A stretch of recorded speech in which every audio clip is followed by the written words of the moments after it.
Emerson had basically, it was the Michael Hawkins show. And we saw that a lot. And you look at what his stats were. I'll say it 55 total touchdowns, 3 turnovers on the season. Wow. Man, Jaden Daniels, I think it's going to be stuff from last year, right? The bottom line is he was completely and terribly underrated, which I've said this a bunch about the Oklahoma recruiting class of this past season a ton.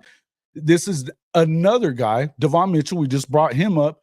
If he was still in the 25 class, which is where he would have been, he was a top 5 overall recruit in this class.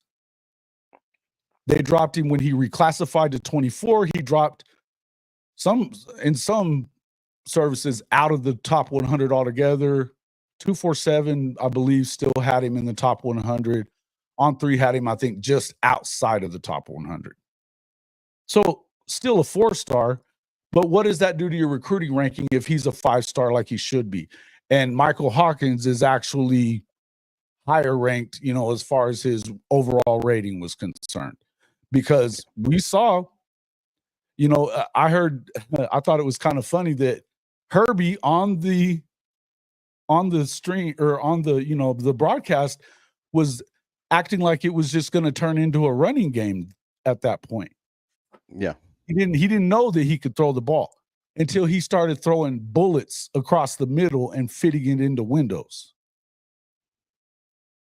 Here's the thing, Jason. How many times do you think Michael Hawkins had practice with the ones last week? He probably didn't.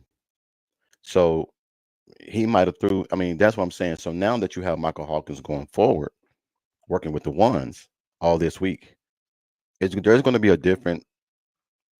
I don't want to say a different style of play. There's going to be a sense of urgency.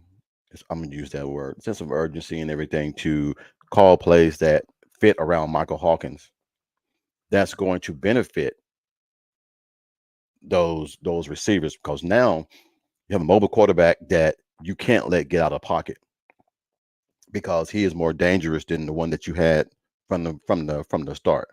So now, and I'm just hoping that Seth watched last week's footage, is that Auburn's going to come in and blitz you in the A and B gap, and they're going to have an outside containment and everything, so you can't roll outside.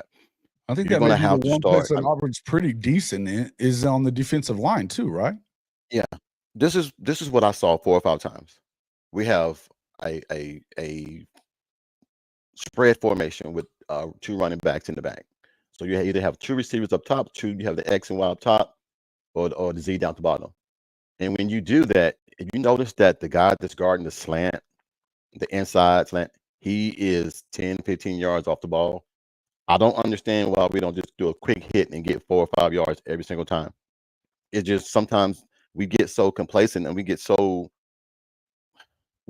a lot of shit. Let's just say it like that. We overthink a lot of things when we call these plays in college. Everybody wants the big plays. Everybody wants the splashy plays. Take the damn 5 and 6 yard curls all the way down the field. It makes your life that much easier, and it gets you into a rotation to where you can call other things and be more effective. I just don't get why we don't do that. So we'll see. Sorry about that. Stacker, I'm going to say the same thing that I just got done saying to Shawty. And I said this yesterday too. We can sit here and harp on every little stat 3 weeks into the season, 4 weeks now into the season. And when nobody's played the same type of schedule, the same type of players, whatever, we can do that all you want to. Tell me what the biggest difference is. Let me ask you a question. If you're going to go back to those stats, whatever that you just brought up, right?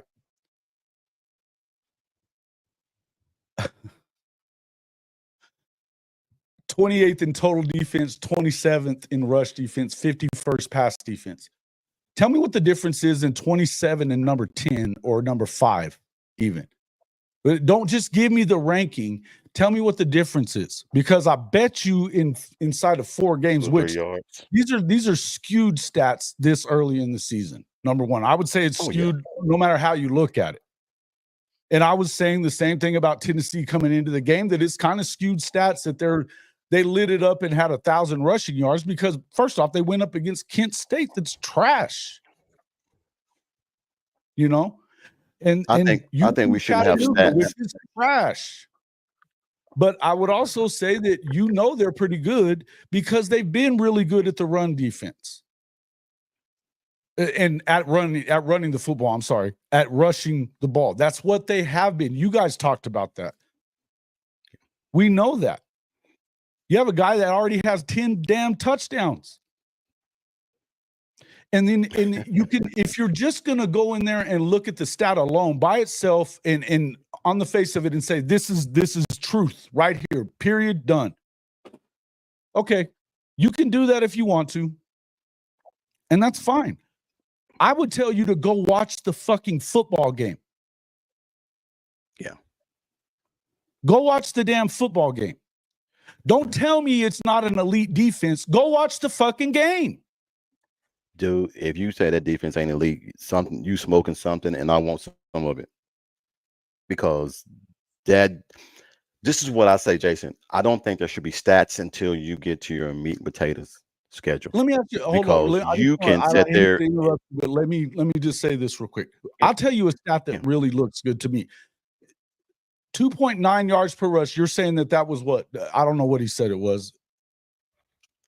Against that rushing offense that was together, they're putting up somewhere around 7 yards per attempt coming in. Last year, they led the country. And they lead with that to keep them at 2.9, which actually upped Oklahoma's average from the 2.2 it was the week before. I'm telling you that it doesn't make a shit what's going on in the first 3 or 4 weeks. It's going to matter as we go through the SEC season. But let me just say this. When you go up against that offense that does that, and out of 15 offensive possessions, they went 3 and out 9 fucking times. Tell me that's not an elite defense. What? Because they gave up one big play for a touchdown? And Georgia played Kentucky that don't score on my mom.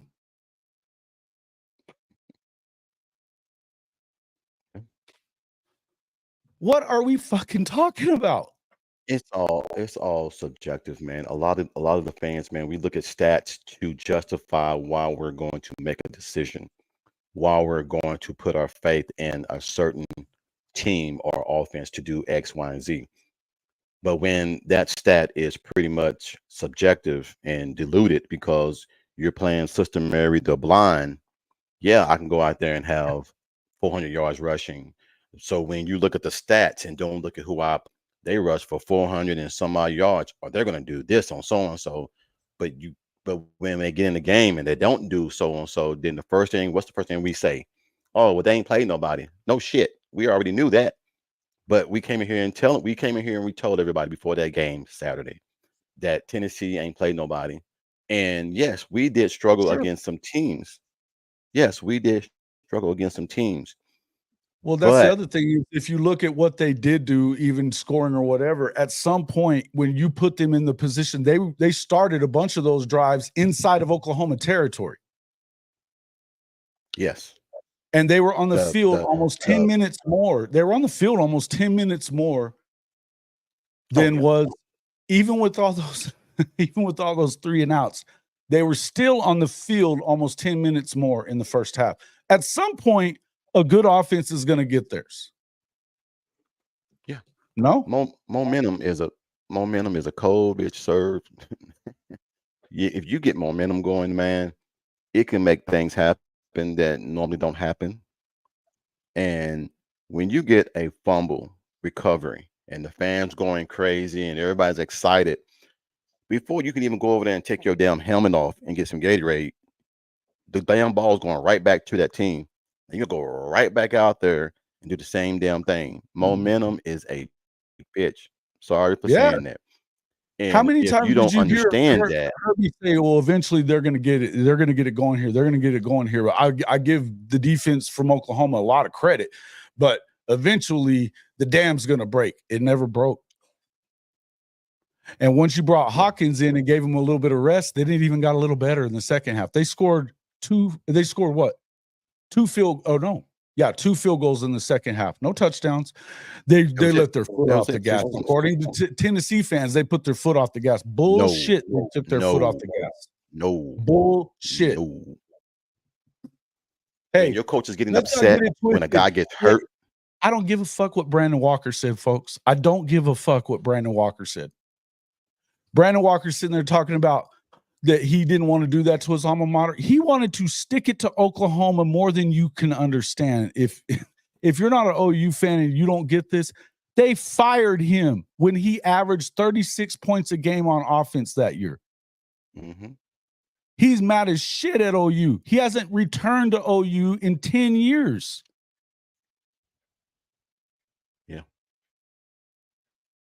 Yeah. He didn't say shit about it during the week other than little niceties. Of course, that's what he did. He's a smart guy.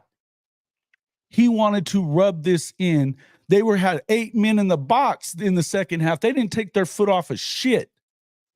Nope. This is what I'm saying to answer Kim Hurst's question. If we scored on first and second possession, Tennessee would be behind the 8 ball. Well, here's the thing. Mm-hmm. We made Tennessee do some things they wasn't accustomed to doing. We said to before the ball game, when you come in there and you try to run X and Y and Z and if shit don't work, you have that oh shit moment, because now you got to figure out, what do we have to do? I'm telling you, from a person who knows family members that are lifelong Tennessee fans, they were nervous as hell because they wasn't used to seeing their team being held, and they wasn't used to their team not running their play the way it's supposed to. I'm telling you, I had people thinking that they were going to score 45 or 50 points on Oklahoma. I'm telling you, I'm not making this shit up. That's all they kept saying. Hey, I've got 80,000 views on that TikTok and thousands of comments saying we're going to dog walk y'all. Oh yeah. 40, 30, 40 to 10, whatever. They're talking about it all day long. And then there's another 15,000 of them on the same video on YouTube saying the same shit. And they're still after the game because they won, they dominated, or and they're saying that he took his foot off the gas or it wouldn't have been close. That's bullshit. We know it's bullshit. And you know it's bullshit because all you have to do is watch the game. Listen, I think that, Herbie couldn't even get Hawkins' name right. He'd call him 9. Yeah. They were definitely wanting to say what they said. They wanted to give the love to Tennessee. Do I think fight on that, as you asked me? Yeah, from a one possession. They were. Yeah, you're right. Yeah, but they didn't take their foot off the gas. You got 8 men in the box. That's not taking your foot off the gas. It's not. I heard the same thing from Rhythm Lemon. I heard the same thing, that the Tennessee fans were hauling profanity because they was upset that the offense wasn't running deep plays and throwing the ball all over the field. You couldn't. And a buddy of mine who coaches for another college and everything, he was like, I watched that game, man, and to see that you guys were getting pushed, getting pressure on a quarterback with a 3-man front was very impressive, and nobody's talking about that. Like they had sometimes 8 guys in the box, and you're still getting pressure with a 3-man front. But nobody wants to say anything about that because the perspective of the game is, well, Tennessee came in there and did whatever they wanted to do on Oklahoma. They didn't. The offensive line and that's not true. That's a unfactual statement, non-factual. I know. But like I said, to try to go back 3 or 4 days and saying what could have, should have happened is very, very depressing. But JA did stink the game up to the point to where it was just to the point to where OU couldn't come back. You were telling me during the ball game that they got to pull him, and I was saying, well, I thought that he would get it turned around. I'm a big believer in giving a guy a next a next chime to try to go out there and get it done. But at some point, you got to pull the plug and say, you know what, we got to go with a different guy just to see what kind of spark we can get. And now, like you said, I can't see no way of going back because that guy that came in showed you the heart that he had to where once he went diving and put his head down and ran into those two guys on the goal line, that let me know all I needed to know. He didn't try to slide. Yeah. He didn't try to get down. He tried to go through their ass to get a touchdown. I've heard stuff about starters not being in the game. Which ones? Which fucking ones? For who? For Tennessee? Yeah, for Tennessee. Yeah. Which Dude, they starters played the whole were out? game. They played the whole damn game. I don't even know what we're talking about. That's the point. Is you can say Man. you can listen. I love the way we spin things, right? We spin Jason. things. It's like I was just talking about with Stat Guy and all. And guys, relax. Let him. I can handle this part with Stat. And Stat's one of our boys. We good. Shotty's one of our boys. We good. Oh yeah. Just But relax. you got to say that. You know to what? And stay I can face. handle this part. What I don't like is this bullshit stuff that comes in from these clowns. You know, that you don't better say something at least. At least Stat and them are trying to give you a reason. And I can shut that shit down because that's where I feel like stats don't, you know what? Stats matter in some instances. If you don't put the right context with it, they don't mean shit. And when you have people like Tennessee people that are saying that, you know, they were saying they're going to win by 30 or 40, but, you know, well, they only didn't because, you know, they dominated the game. Well, no shit, they dominated the game. We couldn't get anything going offensively until we took out the quarterback that was turning the ball over every damn down. Didn't capitalize on big turnovers that gave you the ball at one inside the 5-yard line, one at midfield. You're ready to go in there, and at the very least, it should have been 10-10 or 10-6 at the half. At the very least. It ends up 19-3 because 10-9 because you turned the ball over 2 times in the red zone. You give the ball right back to him in the red zone. Well, not in the red zone necessarily, but it was in plus territory for sure. Plus territory for Oklahoma for sure. Yeah. So the second one, you know, obviously the one where it was actually at the 38-yard line because that's the number that they were looking for of where he was in where the ball was in relation to the 38. So that's still in plus territory, though. If you just go and get 8 yards, then you're looking at you just get 8 yards. That's another field goal. Yeah. And inside the 5, you should probably punch it in. In fact, if he just on the fumble that he had, if you pitch that ball, you're in. And it was a fake pitch, was the play call. And had he pitched it, the guy walks in. That's what Gabe was talking about. He was giving it to Seth Luttrell.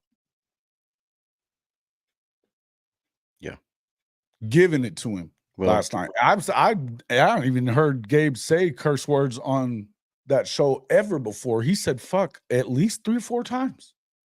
I was surprised. Yeah. I was like, damn, when you got guys that have played for the university, man, you see how passionate they are, and they're going to be direct. Those are their friends, but they are going to hold them accountable for, you know, mess ups that they have and when they do shit that they shouldn't be doing. But you got to have a game plan. You got to have at least 3 game plans when you play a game. That's the basic status quo for a coach, is that if you got 3 quarterbacks or 2, you got to have 2 game plans in case something happens and you have to make a change, because some guys can't do what this guy can do and this guy can't do what that guy can do. So you got to, and I hate when coaches say, well, the quarterback has to come in and run the plays, or he can't be a quarterback. You have to make the offense fit to your quarterback or whichever quarterback you have, or you just being stupid. And I think that Seth tried to run some plays. He didn't trust Michael to go out there and make the plays.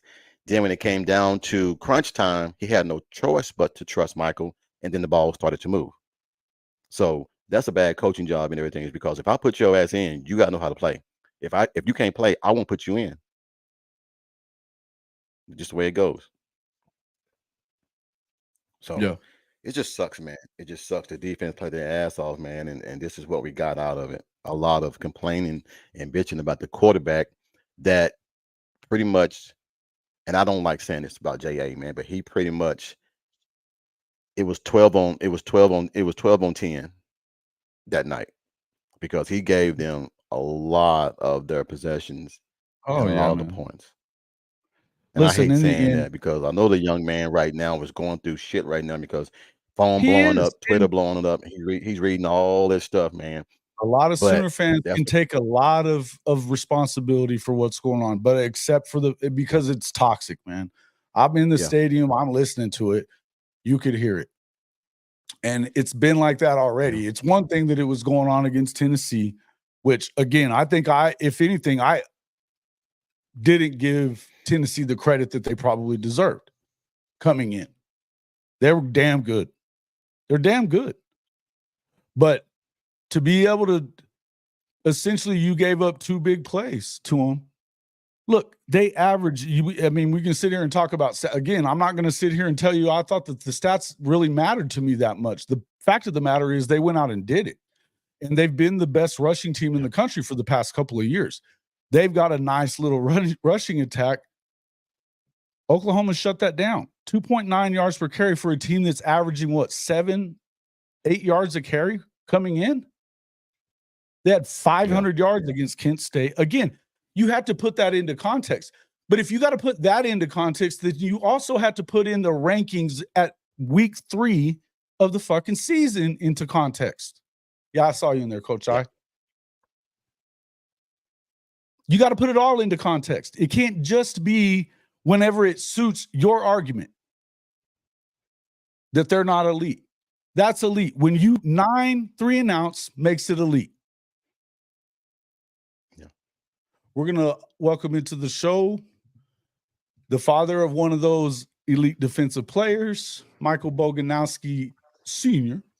What's up, Big Mike? How we doing, man? What's up, big dog? What's up, How Mike? we doing? Hey, how you doing, Coach? Doing all right, man. How you doing, bud? Man, it's still ringing from Saturday night, man. It was loud in there. But Loud. Other than that, I can't complain. Did you guys know that I heard it on? I didn't know this until, and I saw the meter in there a few times. It was damn loud, but Yeah, that was the loudest crowd according to ESPN in 2 years. ESPN. And last year, Yeah. I think she said that Death Valley. Death Valley went to 115 on the decibels, and they went to 117 at one point the other night. Yeah. Yeah. It was and the most ridiculous part is I bought earplugs and had them in my pocket and didn't even put them in like a dummy. Mhm. Well, get into that obviously game, we've man. been Sometimes talking you about- lose focus. Obviously, we've been talking about a lot of things, and we're getting into a lot of game talk, and we'll get you in on some of that too. But the elephant in the room is obviously Jackson Arnold, Michael Hawkins. We're getting a little feedback from you. Do you have it open on the on YouTube as well, there, Big Mike? No, not at all. Okay, I don't know where we're getting that from, but anyway, so the biggest, obviously the whale, we can talk about this all day, but there's a few things I want to get your opinion on. In the end, I would say that the change had to be made. And I want to see, what do you think about him making the change? I mean, I would tell you that he probably should have made it earlier than that. You're hearing people, some people are saying, well, he should have made the change in the Houston game, after the Houston game. Okay. And had Michael played the entire game, it's probably a different story. We can do that kind of stuff all day long. And I'm not going to do that. The point I would make is I think it was pretty clear that Jackson was washed, man. You needed to bring in Michael Hawkins. And if you don't, the point that I've been trying to make is that if you are preaching team all the time, and then you don't make this move, then what does the team really mean if you're Brent Venables? You got guys like Danny Stutzman and Billy Bowman that come back when they could be in the NFL right now. They come back for this football team. Do you really care about the whole team? What say you on this? To be honest with me, I think it was an easy decision in the game. I could stand with going. I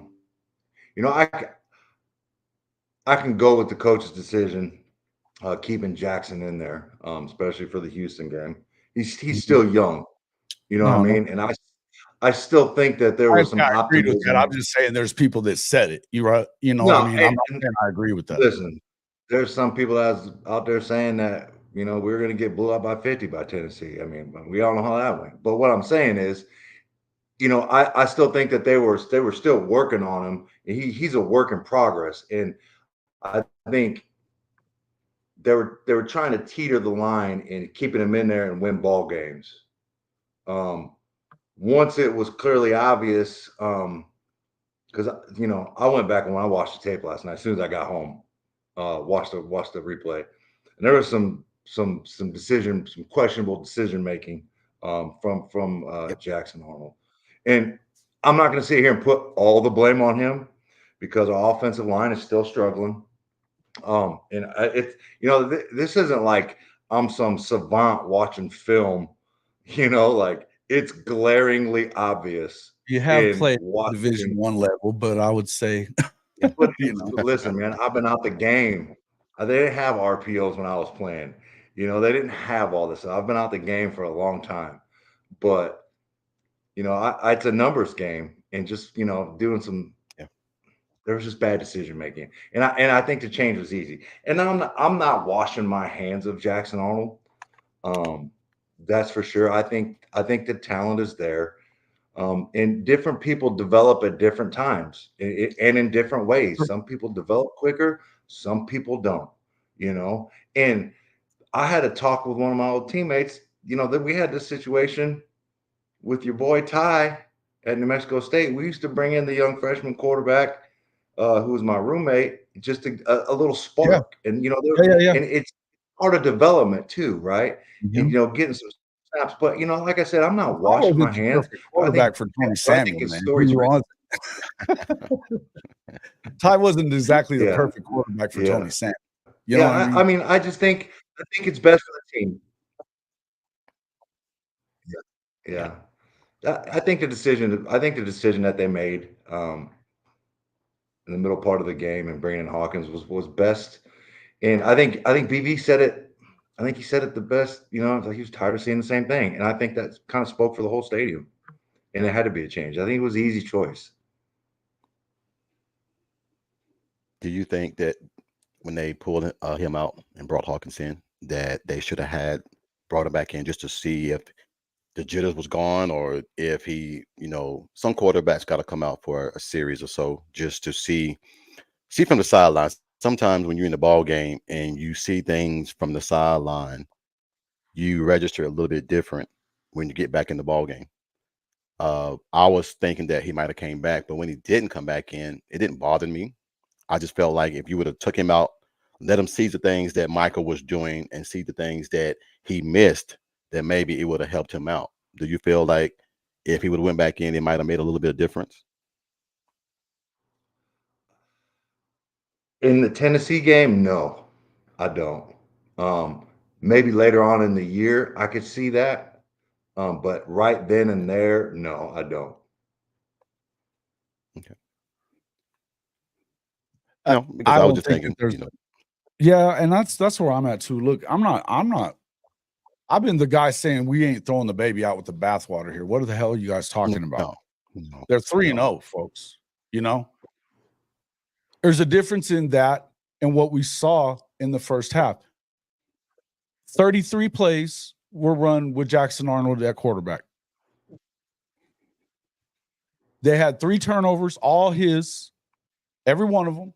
Venables said himself the read every time on that play, on that lateral, is a handoff. And if you look back at it, Javonte probably gets 7, 8, 10 yards out of that at the very least. If he's me, he gets 7 yards. Maybe not me, but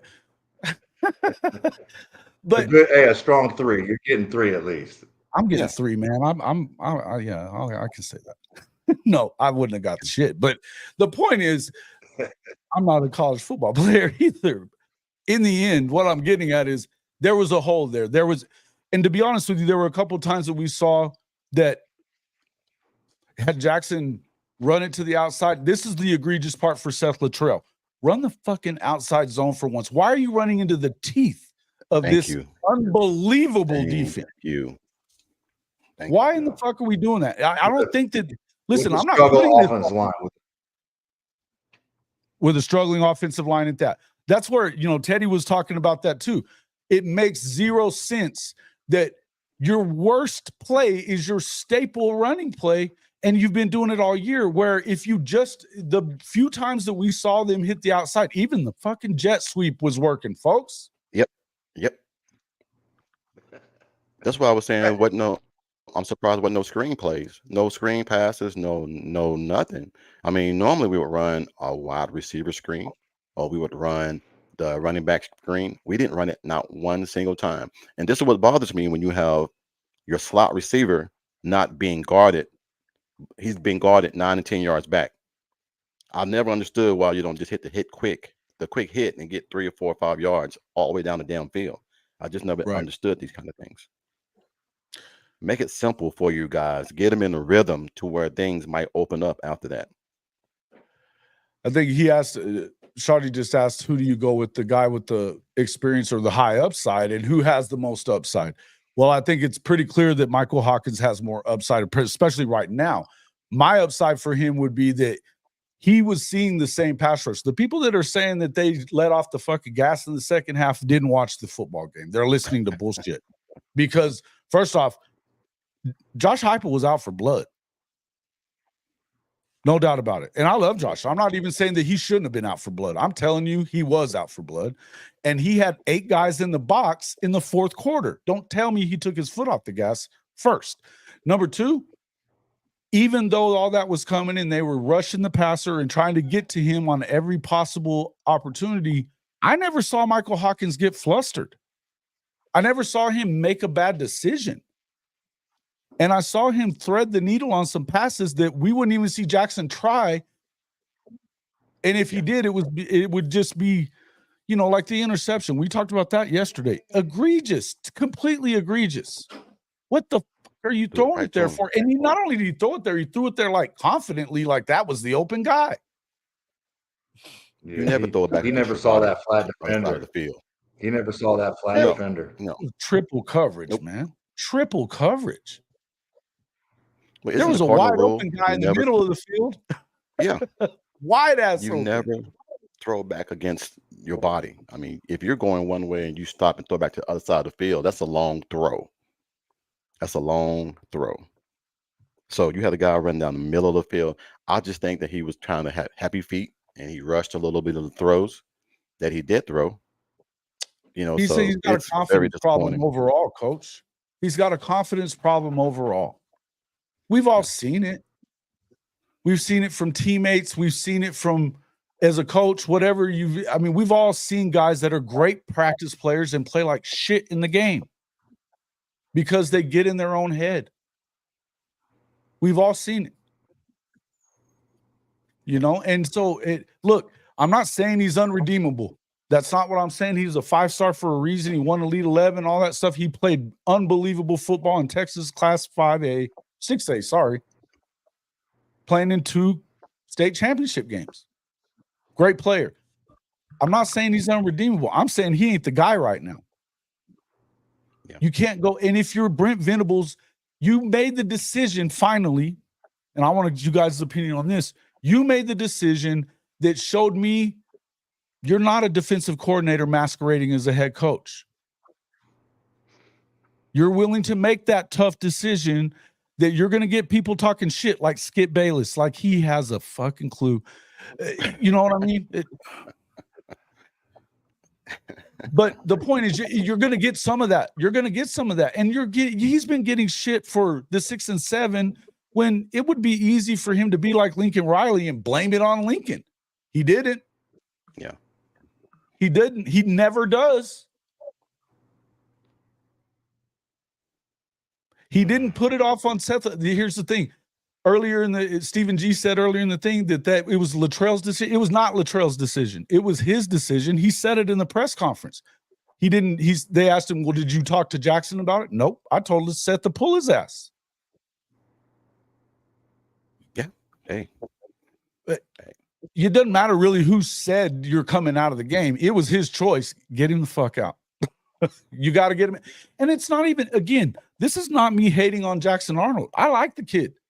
I've been one of his biggest apologists. I thought it was crazy to pull him out in a situation where you're undefeated and he could still be getting a lot better. We've seen quarterbacks take some time. This wasn't that, though. And then you see what Hawkins did when he got in there. He performed. He put his body on the line, tried to, Sam Bradford 2.0 on the somersault into the end zone that should have been a touchdown.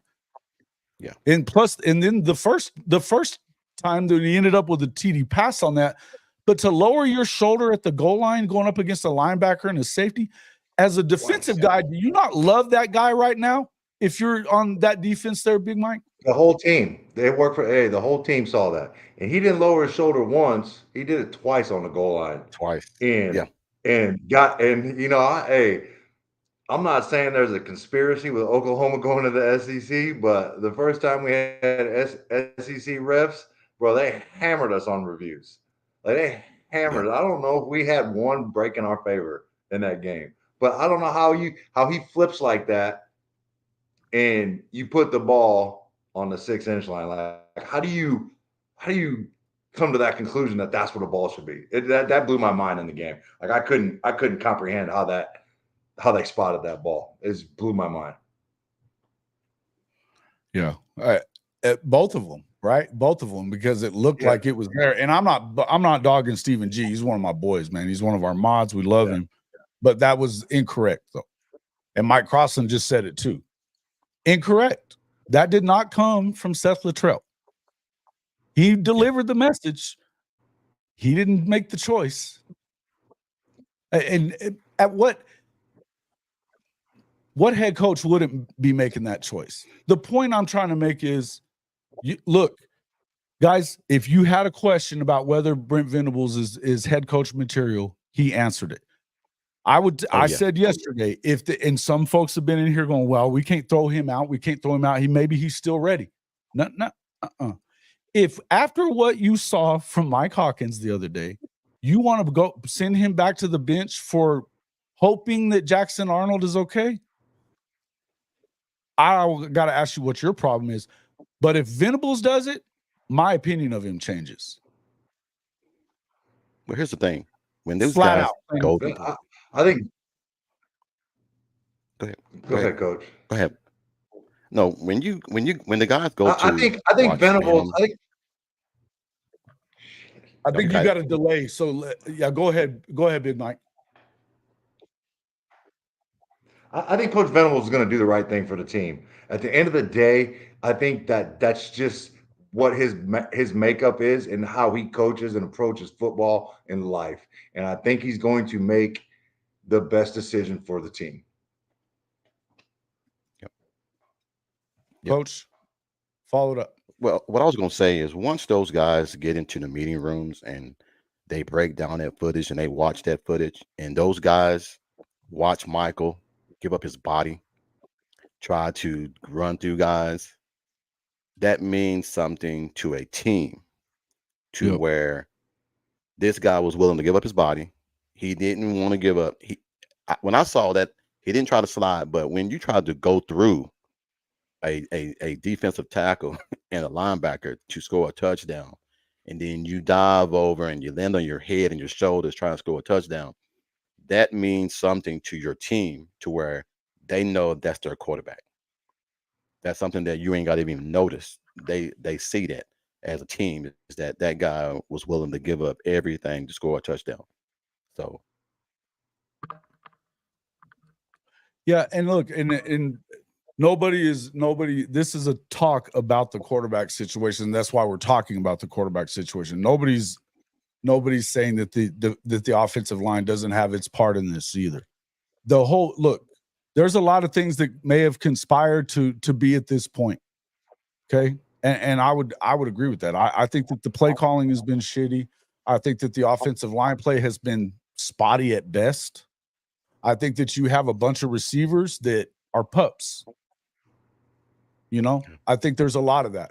What I saw was a quarterback that came in a situation where this is a mad bunch of dogs on coming at you. Same situation that Jackson was in and performed. That's all I can tell you. Am I telling you that means that Seth Littrell's off the hook? Fuck no. Does that mean that I think that the offensive line's off the hook? Fuck no. Even Brent Venables off the hook for that. Nope. None of it. It's just look, they win as a team and they lose as a team. And the bottom line is that you got to make the right decisions here. And I don't know. There's a few things that we all have questions about as fans when we see them not performing up to the standard, which at Oklahoma, offensive standard is to be the shit, right? Almost to the point that it's hurt you in the past. But now that you have a really good defense, an elite defense, I would say, you better be at least serviceable on offense, because if you are on Saturday night, you might win that game. You might not, but you might. Put yourself in a better situation.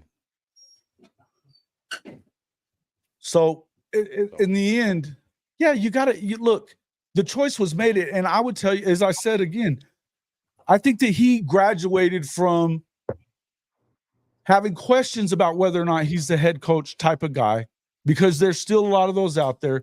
I don't have any. I didn't have any before either.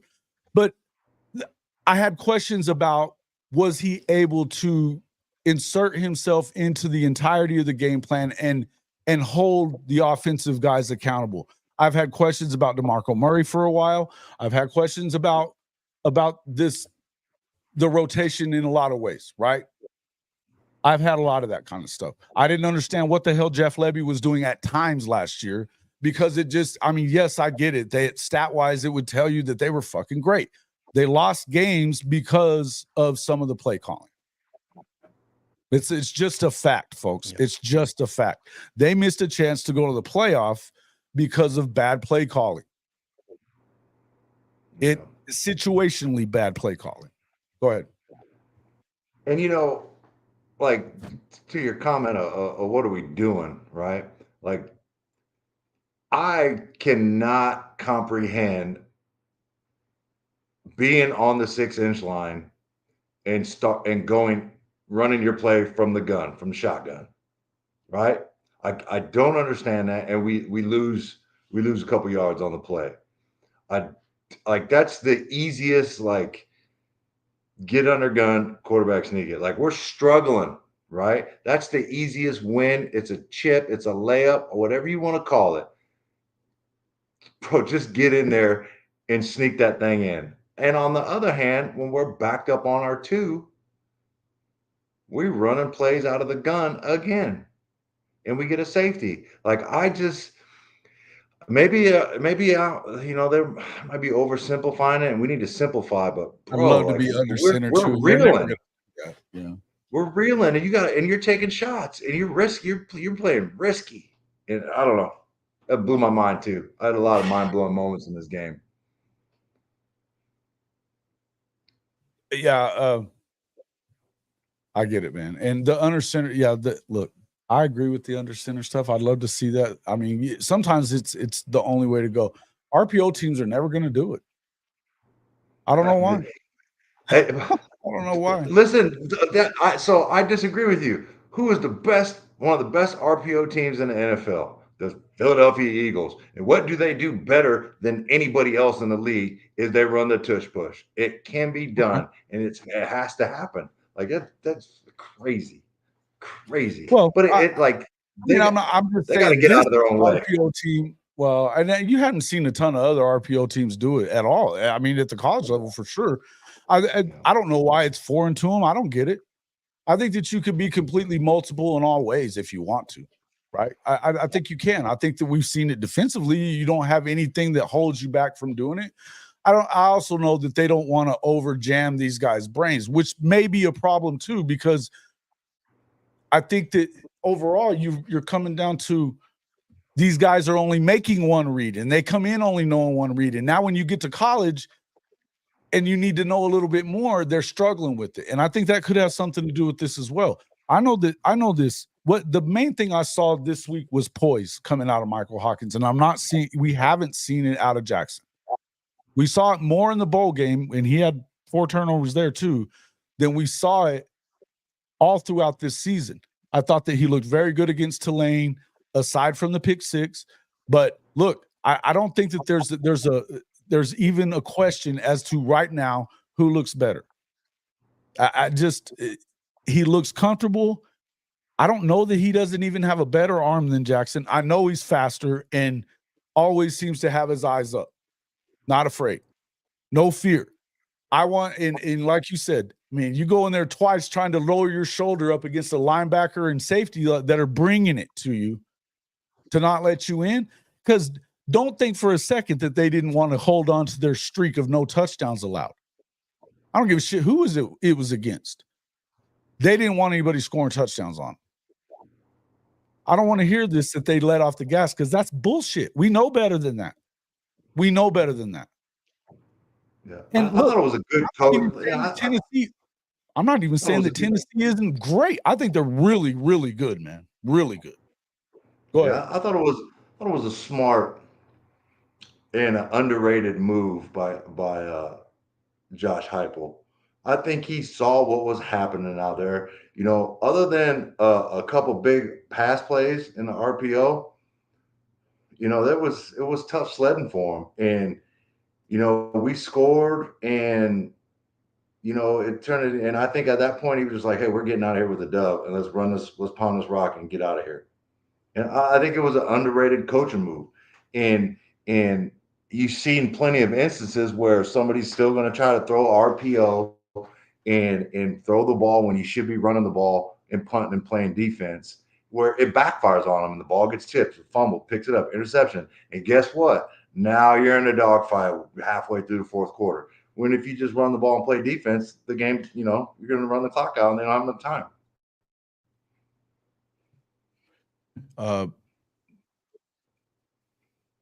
Yeah, you're right on that. I was just trying to go back to where I just saw. Yeah, it's like I said, it may be an underrated move in a coaching philosophy, but man, like it's proven.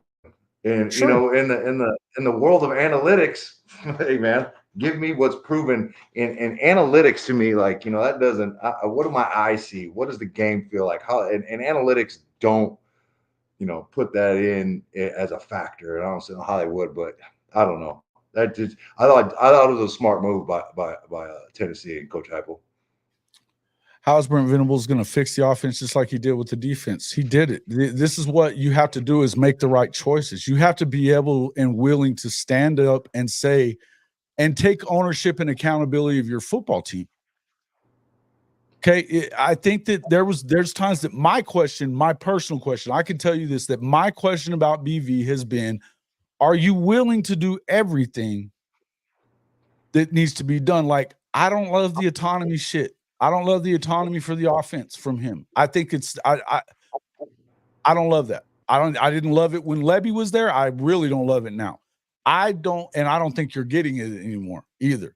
But that has always been my feelings. The first couple of years he was here, it was like, hey, at what point is Brent Venables going to take ownership and say, it's my record we're talking about, it's my job on the line, I don't agree with this, that, so-and-so, whatever, right? That's where I felt like you had to do that. He did that now. He stepped in and said, get him out of the damn game. And you have to be willing to do such a thing. I don't care if you've been a defensive coach your whole life.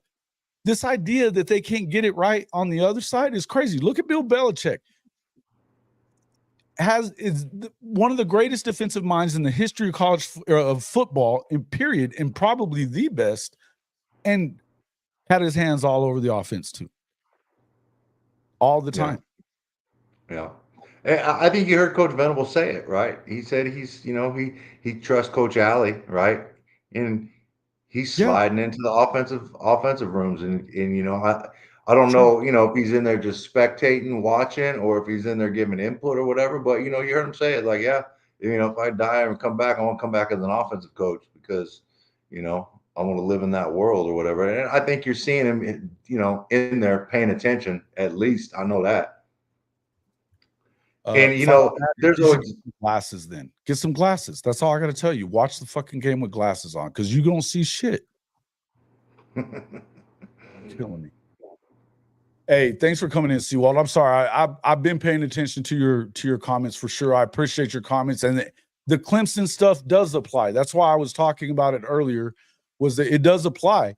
That Venables has seen this have to happen before with a freshman, a true freshman, against a guy that everybody loved, and Kelly Bryant.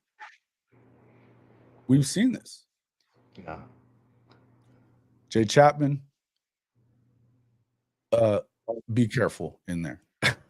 Be careful. Don't come in here. I think our coordinators are taking some heat right now, and I've heard, and I've seen the chatter. The play calling sucks. But if the players ain't executing said play calling, it don't matter what you call, bro. If we can't if we can't block and we can't run the right plays and we can't count, it doesn't matter what you run. It don't matter if you're out here the greatest show on turf. If you ain't blocking, it ain't working. And that's what everybody says. The SEC's a up front, O-line, D-line dominated game. And we're getting dominated up front. So guess what? It doesn't matter. You can call whatever you want. It's going to be tough sledding. That's true.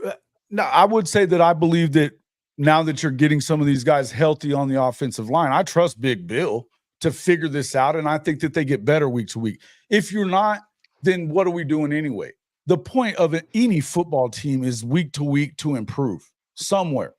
Now, I also would tell you that I don't know how many defensive lines in the SEC are as good as the one you just went up against either. Yeah. And for them to that was their first game altogether, those guys, it's tough. And listen, I get it. And Teddy's an offensive lineman, and he's going to be rough on the offensive line, guys. I get what Gabe Eichert was saying. I get it. And he should be rough on them. That's his thing. I'm not going to do that. I'm going to tell you that I believe in he believes in Big Bill. But the fact is we are in again, I'll say it again, results-oriented business. It's all about results. The results that we were getting from this quarterback weren't the right results. And by saying that, if you are really promoting a culture of the best player plays and you don't make the move that you made Saturday night for moving forward, then nobody believes you anymore if you're Brent Venables. Nobody believes you anymore. You become Brian Kelly, who's talking about we don't buy players when they fucking buy players.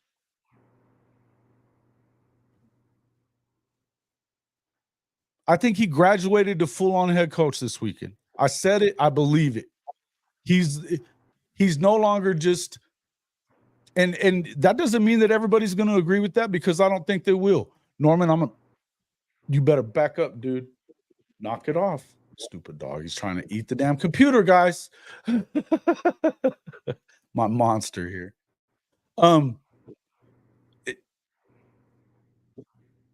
The bottom line is the defense is elite. You have to try to capitalize on this however you can. And I believe that Michael Hawkins, I said this before he ever got to campus, that if he ever got in the game, it would be tough to ever take him out. And I don't think you can, at least not right now. I'm telling you, man, that he is shifty. He makes, he's making people miss. Free rushers too. Now I'm not talking about like, like he's making people miss. He's got another gear.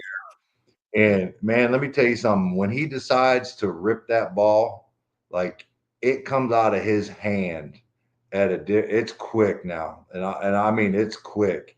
Like there's a different, a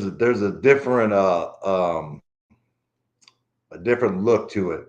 And, you're seeing some of those receivers that he had working with him in practice that are in the game now, and there's a little bit of chemistry there, and it showed a little bit. And I think number 17, hopefully he steps up, man. Old Petaway, because he looked good, and that was his best game by far. And I think he's showing that what everybody thought of him. Because there's a couple people writing him off already, but he looked good, man. He caught that one and took it down the sideline. That was big time. You have to get your moment, right? You have to get your moment. And there was a lot of guys that think about where they had to get to for him to really get. Plus, he's had some injury issues as well. Yeah. He was banged up a little bit in camp. He's been banged up. I think he may have even been banged up a little bit in spring. But it's kind of hard to get past guys like, we've been talking about Deion Burks. The guy's a flash. The dude is a flash, And then with Jaden Gibson doing what he was doing at the end of last season, and with what we saw out of Nick Anderson last season, plus Andrell Anthony was the leading receiver for Oklahoma until he got hurt against Texas.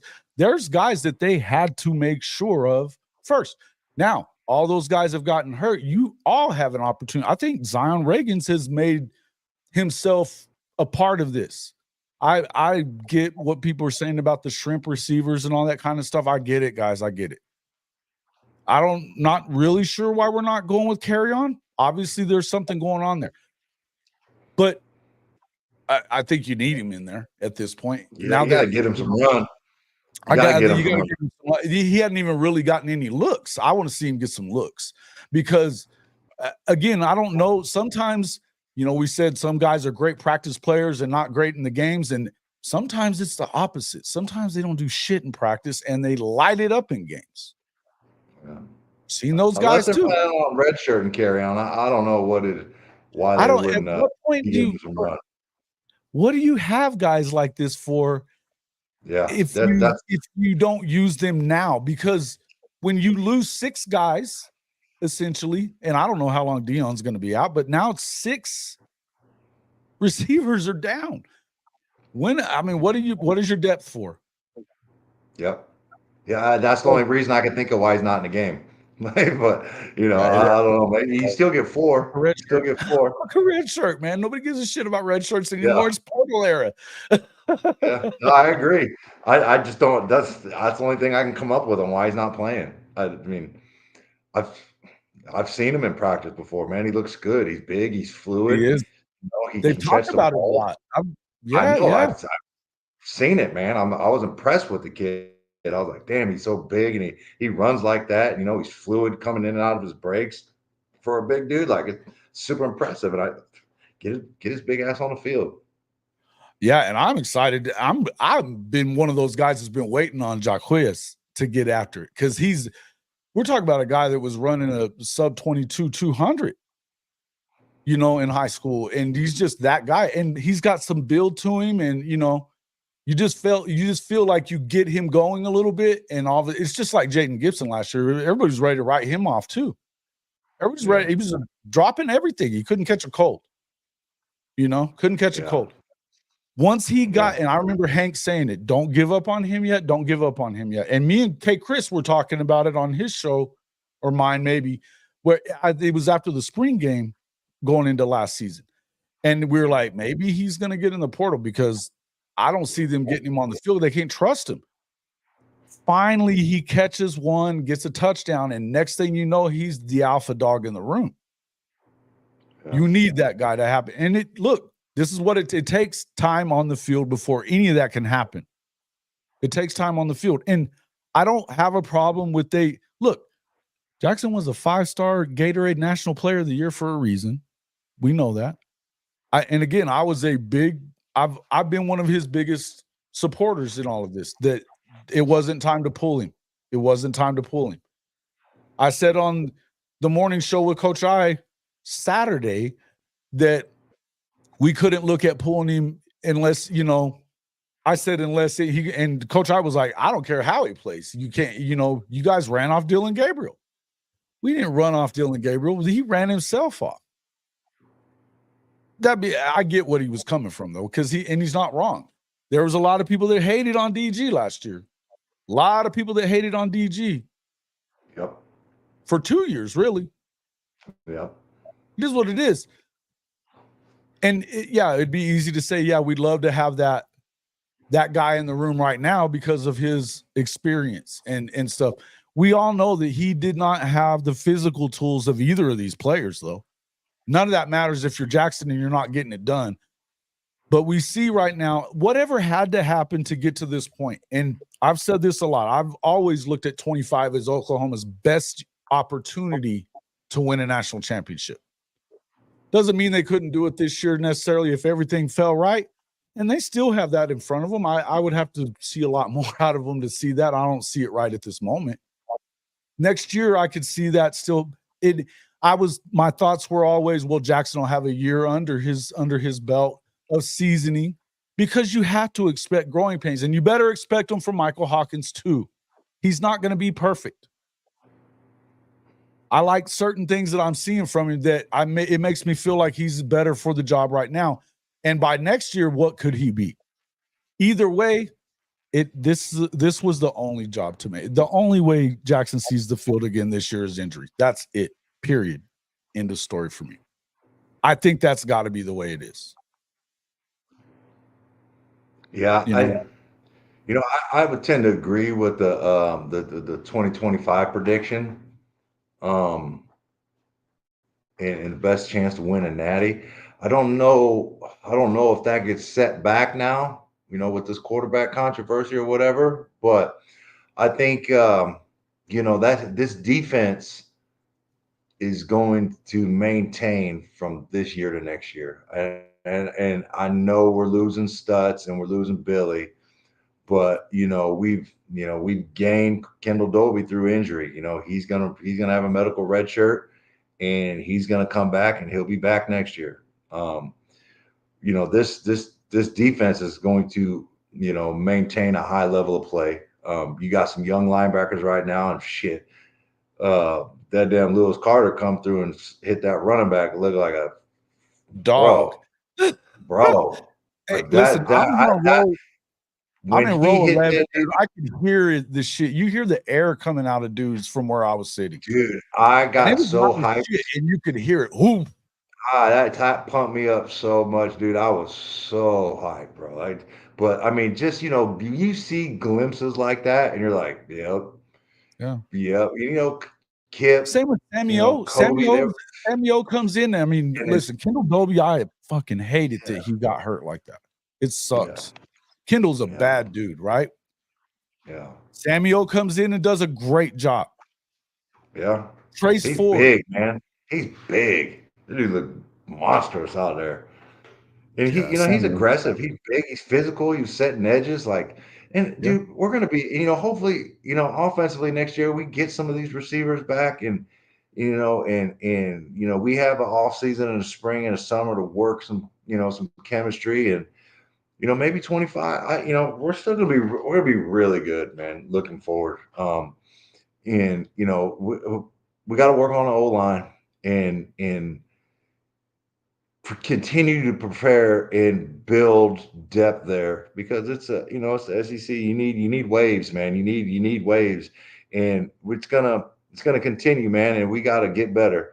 And we'll still have a real legit shot. And I'm not discounting this year, but I think it's obvious that we're reeling right now, and in the glimpse of hope that Michael Hawkins brought to this team is evident, and is much needed.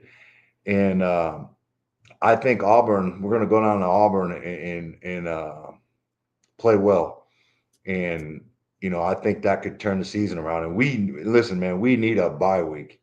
We need this bye week coming into the Texas game. We need to heal up, and I think it's we go down to Auburn and we play well and we get that dub. Our season's turned around, and we just got to focus on Auburn and get down there and get out of Jordan-Hare with a dub.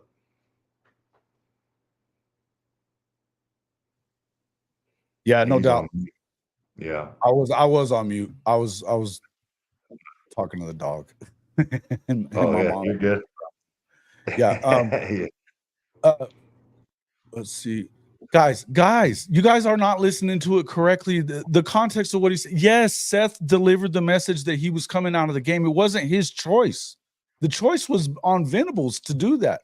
You really believe that he was saying that he didn't make the choice to pull the quarterback?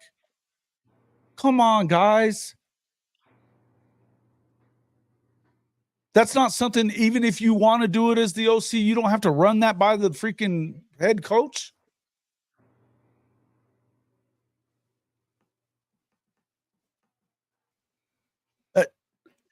Folks, it was not Seth's decision. He may have said, yeah, we got to get him out. He may have said that.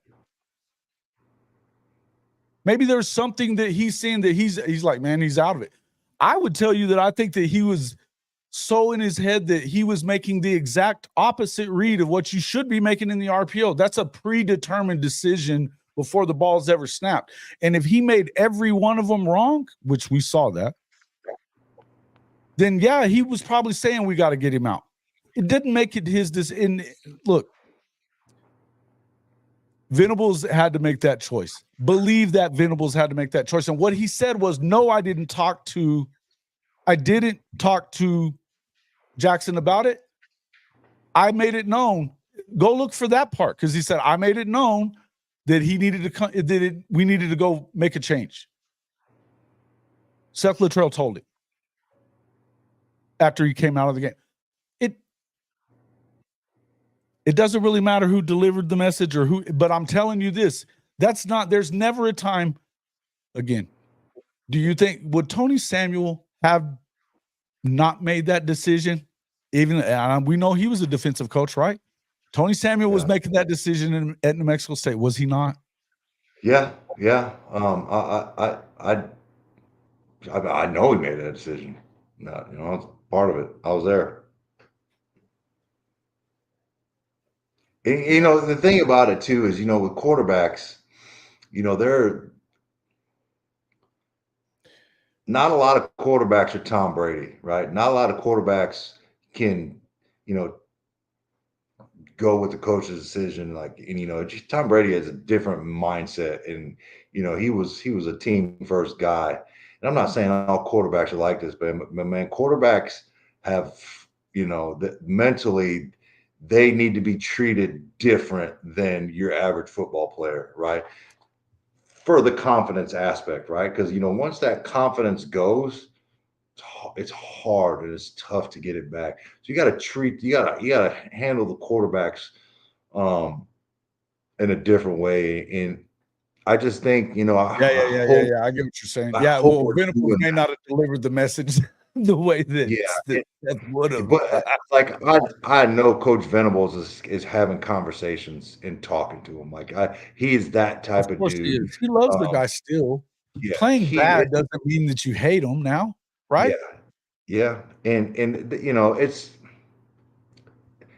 like you said earlier, it's a business now, and you can still make that business decision, but still have those conversations and tell the quarterback, hey man, I still love you. We're still in this together. We're going to fight through this. We're going to continue to work to get better, but we have to make a decision, and take you out for the betterment of the team. And and I think it's already happened, and it's just some people like to create a narrative, I think, that it was just like, get them to the bench, we're done with them, we're washing our hands or whatever. Like, dude, if that's your narrative, dude, you have no idea what's going on with Coach Venables. No, dude, you're not paying attention at all. As big a part of this, as big a part of what we talk about with the culture that he's trying to establish, right? We talk about it all the time.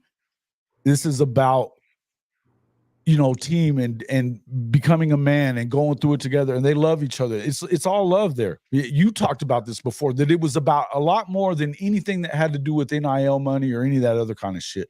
There was, I love it that you're here to speak to that, because of the fact that we know that it's not just about the NIL here. Not saying that they don't pay whatever they need to pay at Oklahoma. We know that they do. We know you can do both. Yeah, you can do both. Both can be true. Yeah. The point is, he doesn't. Look, I don't. Whether or not it's at Oklahoma or it's not at Oklahoma, Jackson can be better for this. He gets a reset button. He gets a reset button. If it's somewhere else, so be it. But going through these struggles, man, in life, do we not have to go through struggles to get better at certain things? You absolutely do. Until you've experienced some things, you can never really understand what it's like to go through it. You know, I mean, we've been in the military. There's certain things that we've probably experienced that most people haven't. And until you did experience it, you wouldn't understand. I've never been a starting quarterback or a 5-star quarterback or any of that kind of, I haven't been that guy. I wouldn't understand all of it, but I can understand what it's like to be a part of a team and for it to matter that the entire team is holding each other accountable. And they got to hold Venables and this staff accountable as well. And believe me, I believe wholeheartedly that Seth Littrell and Joe John are on an 8-game job interview at this point because they haven't gotten it done either. Yeah. Yeah. I agree. I agree, man. But you know what? Everybody's constantly being evaluated. You're always being evaluated. That's football. You're always being evaluated, and you have to come every day, and you can't let your foot off the gas and just coast, or you're gonna find yourself out on the street looking for a job. I listen, man. I think Coach Venables, like I said earlier, is going to make the right decision and do what's best for it because, he loves Oklahoma and he wants to bring a natty. Yes. He wants to bring the national championship here and back to, he wants to bring it back to Norman. Here, I say Absolutely. here like I'm in Norman. So he wants to bring it back. Right? All the players do too. Yeah. That's what they want. Yeah. And you've seen him make you've seen him make difficult decisions, and he did it last year. Sure. I don't think it's his legacy and a school that he cherishes, and I think I don't know if it's a hard decision at all for him, to be honest with you. I think it would be kind of just like having to sit Jackson Arnold. Once it's obvious and it's glaring, like you got to make a move. But I say it's coming like within the next game or two next week. No, I don't. And I'll go back to my O-line and in execution of offensive plays. There's that, and that when you're not executing and you're not blocking and you're not picking up blitzes, and it's don't matter what you call it. It's hard. It's hard. It's all around game, man. That's why football is a team, the ultimate team game. One guy, if all 11 ain't on the same page and executing, it's not going to work.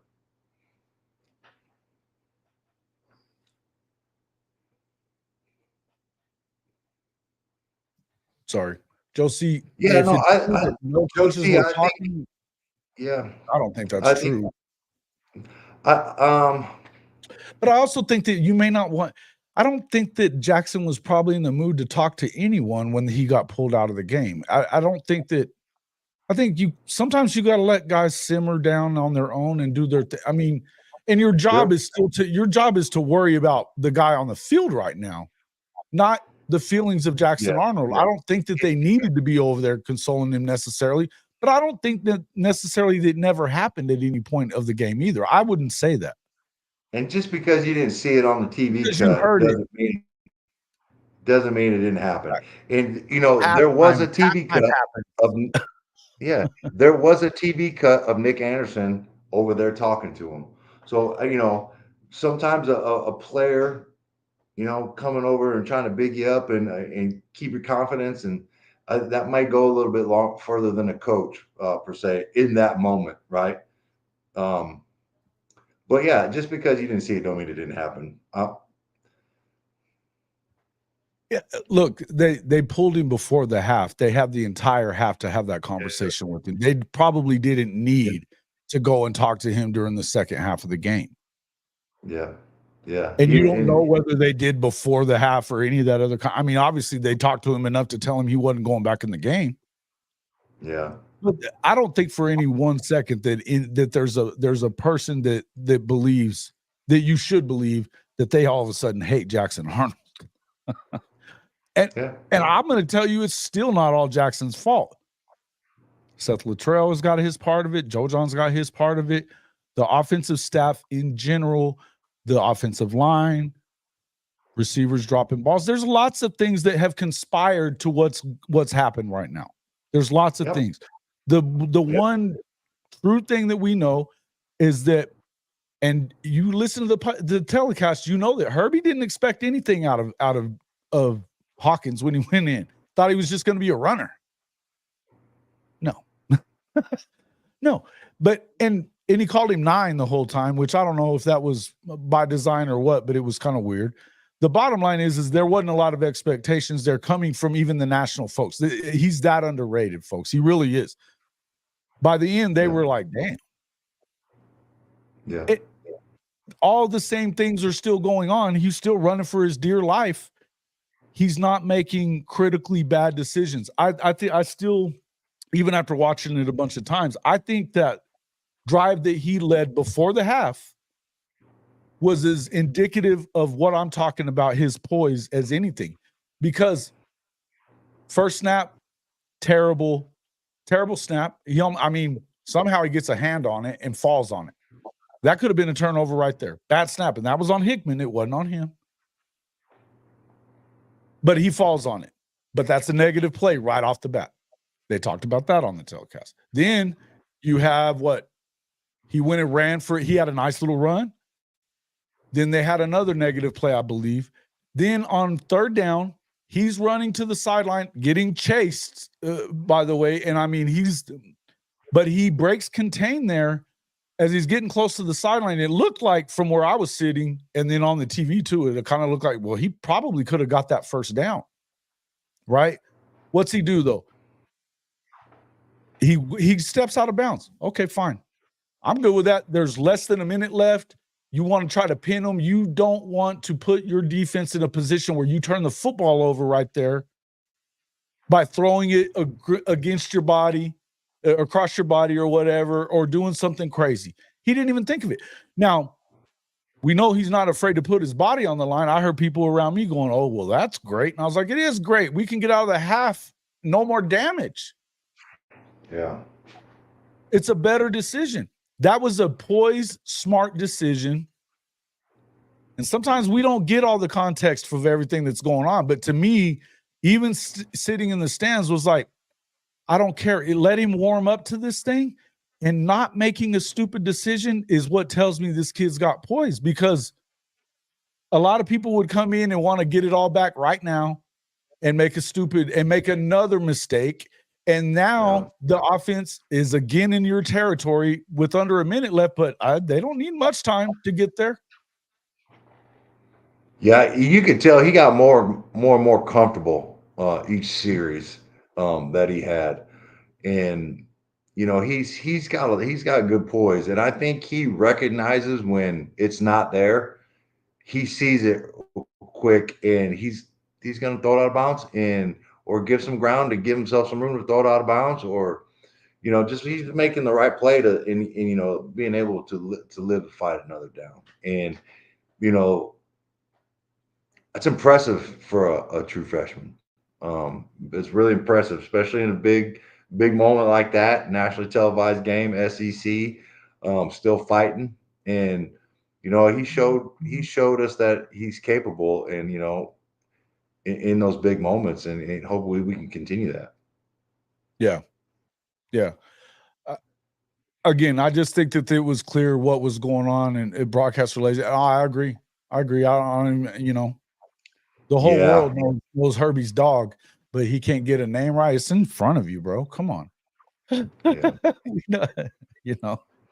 I like Herbie, actually. I don't have a problem with Herbie, but I just think in the end, guys, you know what? I'm looking at this here. We've had over 1,200 viewers. We don't even have 75 likes. You guys shitting me? Come on. Hit the like button. Don't hit that. You don't like it, the Big Mike's here? We've had Coach Ricks. Come on. Hit that like, bro. We're talking Be a about what hater. you guys want to talk about. You know? Yeah. Shit. Look, Mike thinks faster than JA, and you can clearly see it. Yeah, and look, it's not. Processing. This is not. He processes things very well. You got to remember, he's also working with Kyler Murray's dad, Kevin Murray, all the time. He kind of went through. I know that there's a lot of people that had thought, I had said this last year, that I thought if he ever got an opportunity that he may never give it back, right? Because I saw the talent there. I've watched, 55 touchdowns to 3 turnovers in his senior season at Emerson. And Emerson is a 4-year-old school at the time. There's no way they should be on the field even with South Oak Cliff.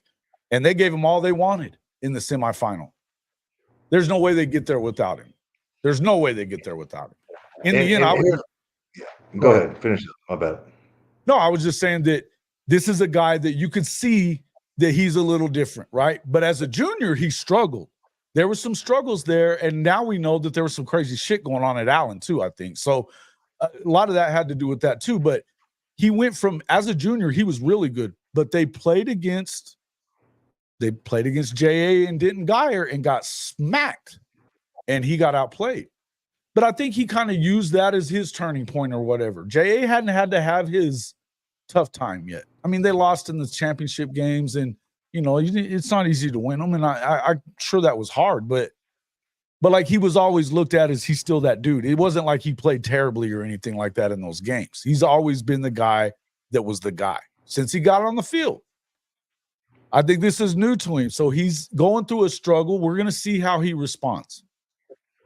Again, in this age of college football, it may be somewhere else. And I hate that, but I don't think you go back unless there's an injury situation. You can't go back to Jackson at this point. You just can't do it.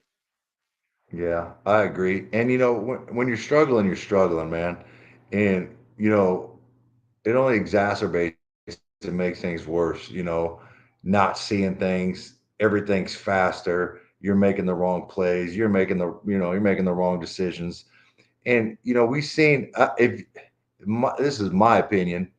I went to a couple spring practices, and the Jackson I'm seeing out on the football field right now is not the same one that I saw in the spring, and even in the spring game. Yeah, there's a couple late balls in the spring game or whatever, but other than that, man, he played pretty well and looked good. And I just think, he's a little gun shy right now, and I think it may be best for him, and I think it is, and it's best for him to sit down, and watch and reset. He needs a hard reset, bro. And I think it's going to be good for him. And I think he'll come back better. He'll come back stronger. Hey, and I've said this before, man. Not everything is just going to go your way. Not everything's going to be handed to you. Not everything's going to be gifted to you. Tough times make tough men. And this dude is going through it right now, right? And yeah. It's going to make him better. And I hope it's with Oklahoma, but you never know. And it is what it in this day and age. It is what it is. These kids got options, and I'm here for it. And oh, come on, don't. Yeah, there's a million coaches that would love to have him right now. There was guys that wanted him coming out. I mean, this is the market for the kid. That's not what we're talking about. Yeah. I would also still say that. Yeah, I mean, look, how many quarterbacks they stay at the same place that they start at? We could go all the way back to Baker and Kyler here. We can.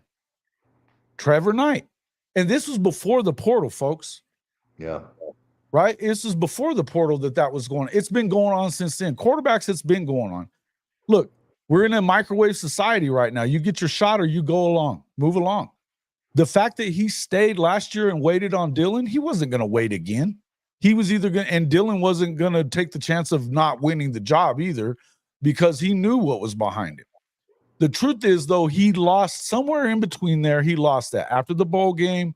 I heard Teddy talking about that. He felt like he heard a little, and he let it get to him a little bit. And look, hard times do make hard men. Easy times make soft people. But to win a natty, you got to go through some hard shit. Oh, yeah. You're going to have to go through some hard shit. And that's just all there is to it. One loss does not end this thing. I'm not going to tell you that they look great for the national championship right now.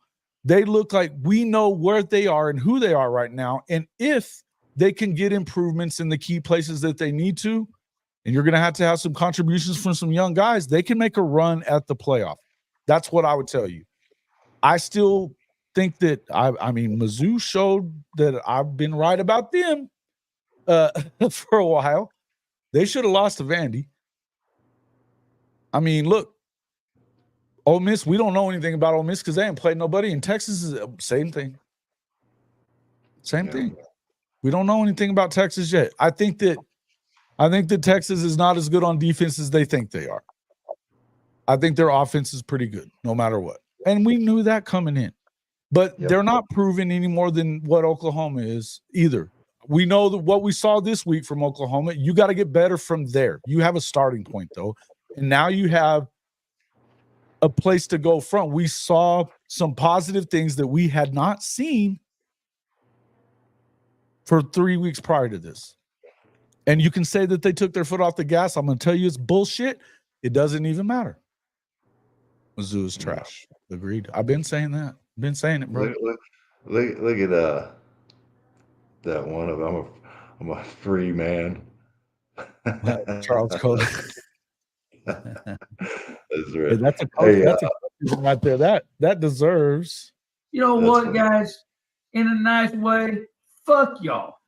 We don't give a shit. Hey, Shout out to Coach Roy. Can you click on T Boomer? I'll answer that question right above that one. I am the parent of a player on the team. That is a fact. And you know, if you're the parent of a player on a team, and if they start Jay this weekend, how would that make you feel? It wouldn't make me feel any type of way, to be honest with you, because you know that coaching staff, they paid their dues, and if that's the decision that they want to make, they're entitled to it, and they can make that decision. It doesn't make me feel any type of way. And I try not to get mixed up in it, man. I try to just, you know, not play both sides of the fence or lay in the middle, but like that's the coaching decision, man. I'm not a coach. I just, you know, I root for the team. I root for my son. I root for all the players. And look, man, like I'll go back to this example in college football, right? Let's talk about when Jalen Hurts got benched for Tua, right? Like to me, that was one of the greatest stories in the history of college football about perseverance, sticking with it, getting better and improving. And granted, it was over a longer time frame than it would be in this week turnaround. But dude, when Jalen Hurts got his time to come back in the game, that was a great story. It turned into a great story a year later. That was freaking amazing. He looked like a different quarterback, and he got better. And you know, like, if Jay got to play again, like, dude, I think it's a great opportunity, and it can only help. And like, if they played, like, if they started Jay this weekend, I wouldn't be any different. Do I think it's going to happen? No, but I wouldn't be any different, man, because it's a team game, and everybody's got to be better around Jackson Arnold. And just like you're implying that this whole team struggle is because of Jackson Arnold, sure, which is the biggest misconception about football. Period. Like the dude, it's a team game. It's the ultimate team game. I said it earlier, and he needed help. He can't do it all by himself, and you know, if you're trying to do it all by yourself and you're pressing, you see exactly what happens. You make bad decisions, you turn the ball over, and it doesn't work out very well. He needs help. It's not all Jackson, man. If you guys just want to pin it all on Jackson, I think you're mistaken. And I think you need to do a better job of paying attention to how football really works. Thank you. I appreciate that part of the statement more than anything else. Is that I think we try so hard as fans because, and especially Sooner fans are chomping at the bit for another championship, and rightfully so. I'm one of them. I get it. We all want to see it. We all want to see it, guys. You don't microwave the shit. and things are going to happen. It's never going to. In order for you to win a championship, you got to go through what Bishop Frank calls the fire test. You got to go through it. You're going to have to go through some stuff. And in life, we got to go through some stuff. Do we not? We all have to go through something. Appreciate this respect the players and their families. Appreciate everybody. Look, man, trash talk is trash talk. There's some that's been crazy trolling a little too much, right? That is what it is. But I would tell you that I'm not sure you could handle Jay going to USC and becoming the best quarterback in the nation. Listen, that's one thing. I've never said anything bad about Lincoln when it comes to coaching quarterbacks. I think that he made a mistake with the way that he handled the Heisman Trophy winner coming back last year, because he should have handled that. And I think that you're seeing that from Caleb now. Caleb's going through some shit right now. It happens. He balled yesterday, though. Balled. So they needed him to. But the thing is he did ball. But he's still doing a lot of that same stuff that he's having to learn and go through it, man. And they all have to, guys. They all have to at some point. CJ Stroud kind of went through it in college, where he had to deal with some stuff that, that he wasn't considered the best quarterback in that draft. Who do you think was? It wasn't. He was the best one. And, but he had to go through some shit too. Mm-hmm. We were talking about the Steelers, my mom and I, when I got back last night, and look at Justin Fields.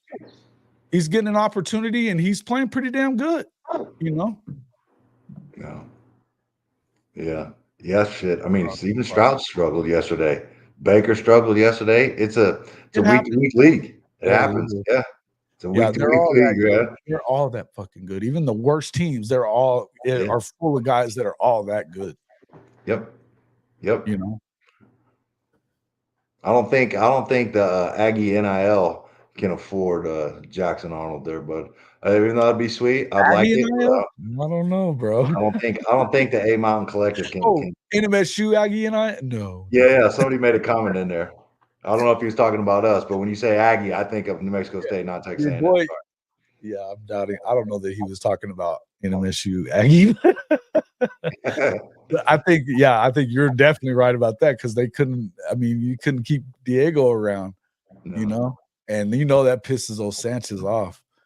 Yeah, well, I think when that was your teammate too, right? Sanchez, you played with him too, right? He left before I got there. He was a GA. Okay, right before he got there. Yeah, he left right before I got there. Mm-hmm. And now he was at Bishop Gorman, and then got the UNLV job when I was in Vegas. Still, I mean, that was a while back though. Yeah, he was. I mean, Bishop Gorman, man, he had them humming. They were rolling. I mean, yeah, man, and he gets the recruiting side. They'd struggled. The UNLV.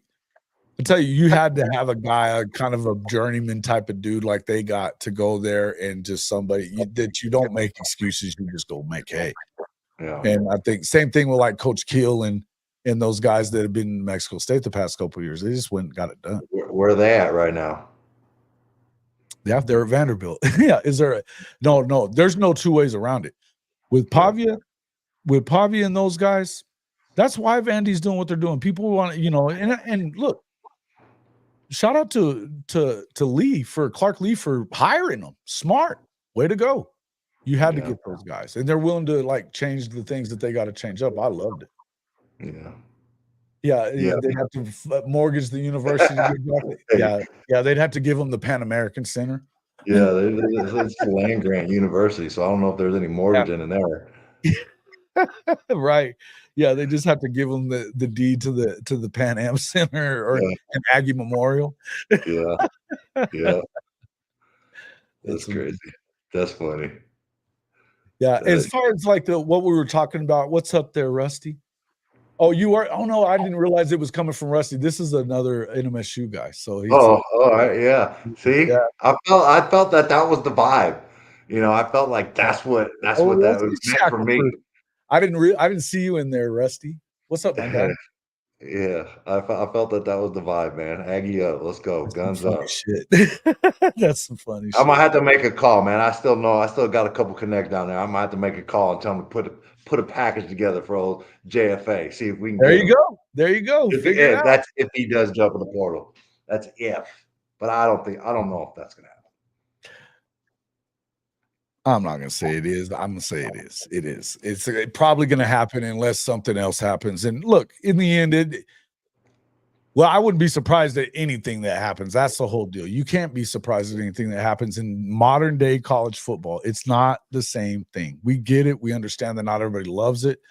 We understand, but it's kind of wild, right? It just is what it is. In the end, I believe that this could be a turning point for Oklahoma.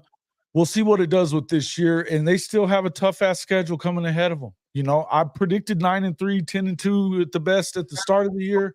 I'm not off of that yet. I think that they got to do some other things, and you got to turn it around and be ready for Auburn this week. This is your first road game in the SEC. You can't start 0-2. You got to go get it done. Yeah. With this defense, I'll continue to say this. With this defense, and this was one of the biggest things that I wanted to say about it, this defense gives you an opportunity to win every week. There's not a lot of offenses that are going to be out there more powerful than what you just saw from Tennessee. I just can't even imagine that there is.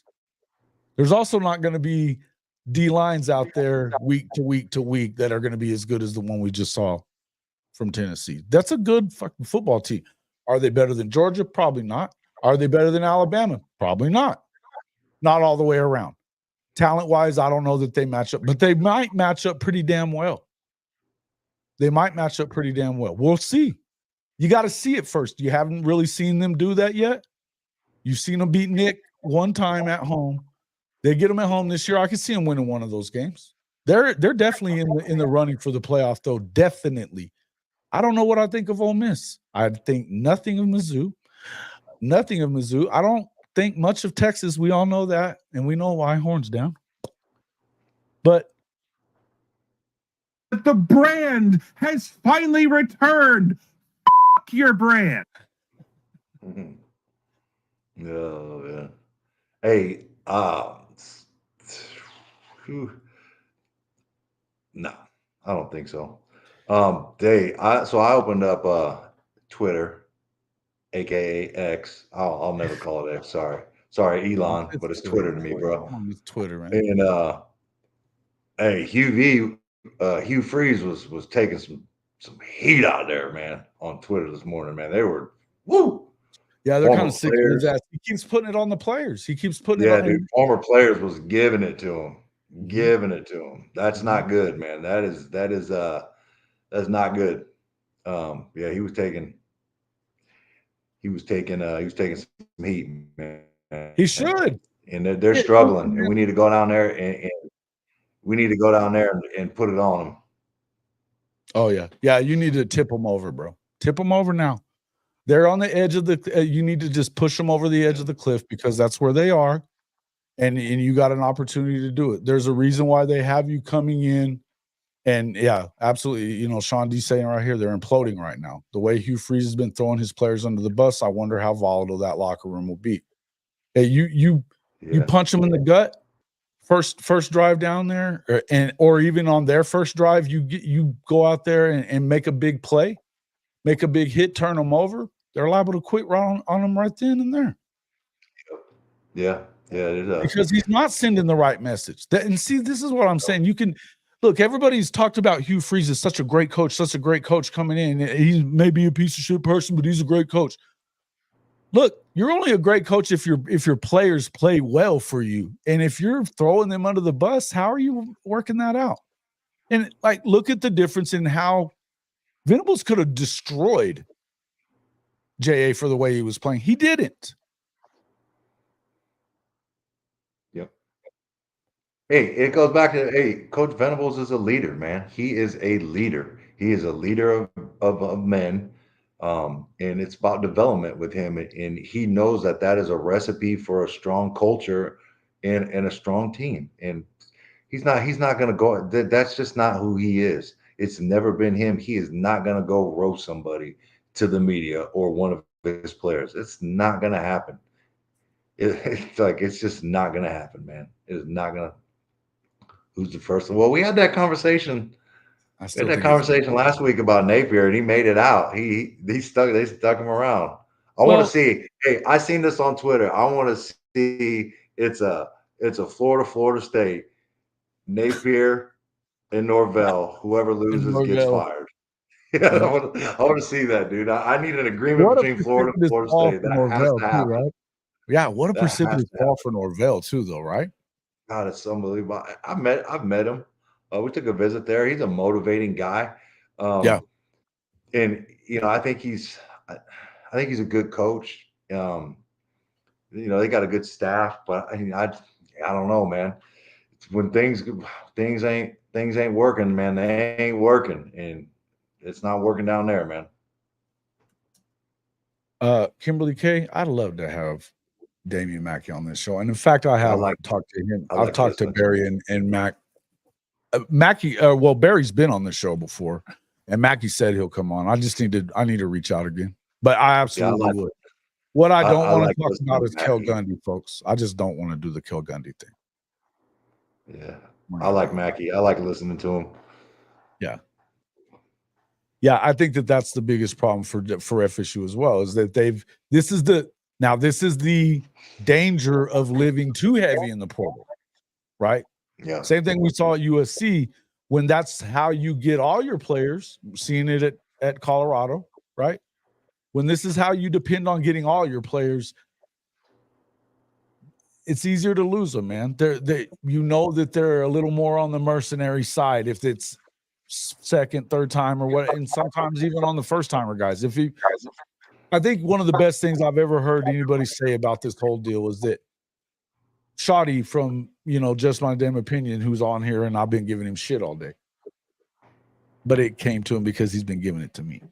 Anyway, Shoddy said though, if you land them on the bag, you lose them to the bag. If that's all you're about, that's what you're going to lose them to. Yeah. And I think you got to be careful with that. I'm not saying that's what FSU is about, but I'm saying FSU is definitely a heavy portal team.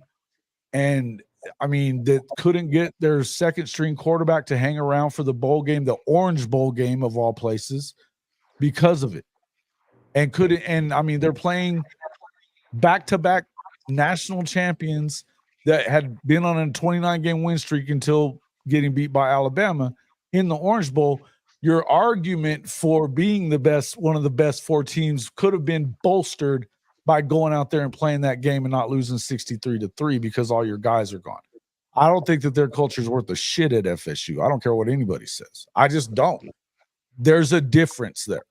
You can go through some shit on places that, man, you're all in it together, and they know you're all in it together. Mm-hmm. But if you're getting promises to guys about being a starter at some point, that backup was a 5-star, by the way. What's his name? I can't remember who that was. I'm trying to remember what the hell it was either, but I just remember them talking about that. Either a really high 4-star or a 5-star guy. Stud though, right? He knew what was coming. He's like seeing everybody leaving. He's like, I'm gonna be the starter quarterback against Georgia. No, thank you. He saw that. He saw it right on the wall. He didn't want no parts of that. No doubt. And to answer the question of why do I think Billy's still there right now? Because he won last week, first off, and they won heavily, and GJ Lagway played well, and I think they're still working that out, how they're going to keep DJ around. Yeah. I think they're still trying to work that out. And if you fire him right now, he can leave, and they're going to get people to leave. Make no mistake, Billy's gone. He's gone. That ship has sailed. I don't know that Mike Norvell's gone. Or Jay Norvell. Yeah. No, it's Jay Norvell or Mike. Which one? Now I'm getting them mixed up, huh? Mike. Mike. Yeah, Mike. I don't think Coach Norvell's leaving this year. I don't think he's leaving here. No. They just re-upped him. Supposedly he was off the Alabama job. If you listen to FSU fans, I don't listen to FSU fans, but Hawkins, Then 3 or 4 star. It depends on which recruiting service you're looking at. Yeah. But he was definitely criminally underrated. Criminally Yep. underrated. Agreed. So was Agreed. Jaden Jackson. So was Michael Boganowski Jr. So was a lot of guys that are in that recruiting class. Yeah. A lot of And listen, if there's one thing that I do know about how Oklahoma recruits, man, they're not they don't get enamored by the stars, right? They're just not recruiting stars. They're looking for their type of player, and they're looking for a player that fits into their culture and system. And if that player happens to be a 5-star, by all means, they're trying to get him. You know what I mean? If that player is a 3-star, guess what? They're going to try to get him. And they're looking for their type of players that fit the culture, scheme, and the system. And they're doing a good job of recruiting. And man, I think it's going to pay off in a big way.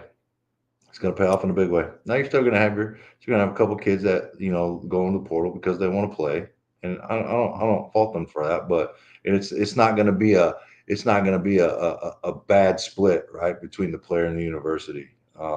Oklahoma's going to do their best to give them the tape and help them land on their feet.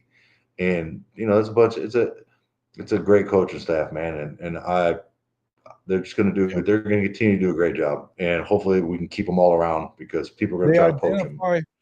And this is what we've talked about with Bill Bedenbaugh. There's still a lot of people that are talking about firing Bill Bedenbaugh, which I'm like, are you insane? You're bitching about him not recruiting 5-star guys, which is still stupid. Number one, because all you got to do is look at NFL contracts. Look at the contracts, and then tell me what he is. Tyler Guyton was a bench-warming defensive tackle on a shitty TCU team before he got to Oklahoma. He left as a first-round draft pick who starts as a rookie in the NFL. Yeah. I'm sorry, guys, but it's a fact. The Chiefs, they've had a couple of guys that were Bill Bedenbaugh guys, and they made one of them the highest-paid center in the history of the game. Yeah. Yep. And guess what? What was Creed coming out of high school? 3-star. 3-star. Yes. Hey man, I'm not big. So was Brown. So was Orlando Brown. Yeah, I don't know if I'm that big on recruiting. Lane Johnson was a fucking quarterback in JUCO, brother. Yeah. And hey man, those guys get it. It's fun. We look at it. We pay attention to it, but I don't take too much stock in it, man. It is what it is. And hey, man, listen, I would have probably been a 4-star, high 4-star, maybe if we could go back and look at what happened, back in the late 90s when I was coming out. They didn't have that stuff, but guess what, bro? I'd have been a 4-star easy. Hopefully. Right. Yeah, look, I mean, I get that. I always mess around with people like that. Like, hey, can we go retroactively? Right? Give me a ranking.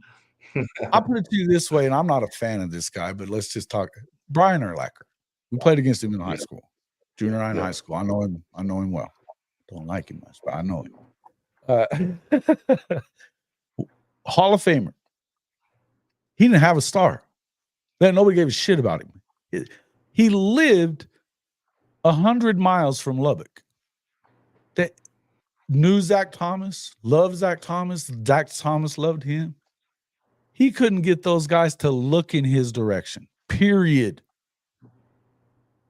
Not even at all. New Mexico State didn't look in his direction at all. The only scholarship offer he got was to UNM. He played every fucking position but quarterback there pretty much. You were there during that time. Mm-hmm. They were good. Kirk Robbins has been in here in the chat. He was one of the receivers there at UNM. Yeah. Lobo, by the way. But I'm just kidding, Kirk. No, Kirk's one of my buddies from Artesia as well. Great receiver.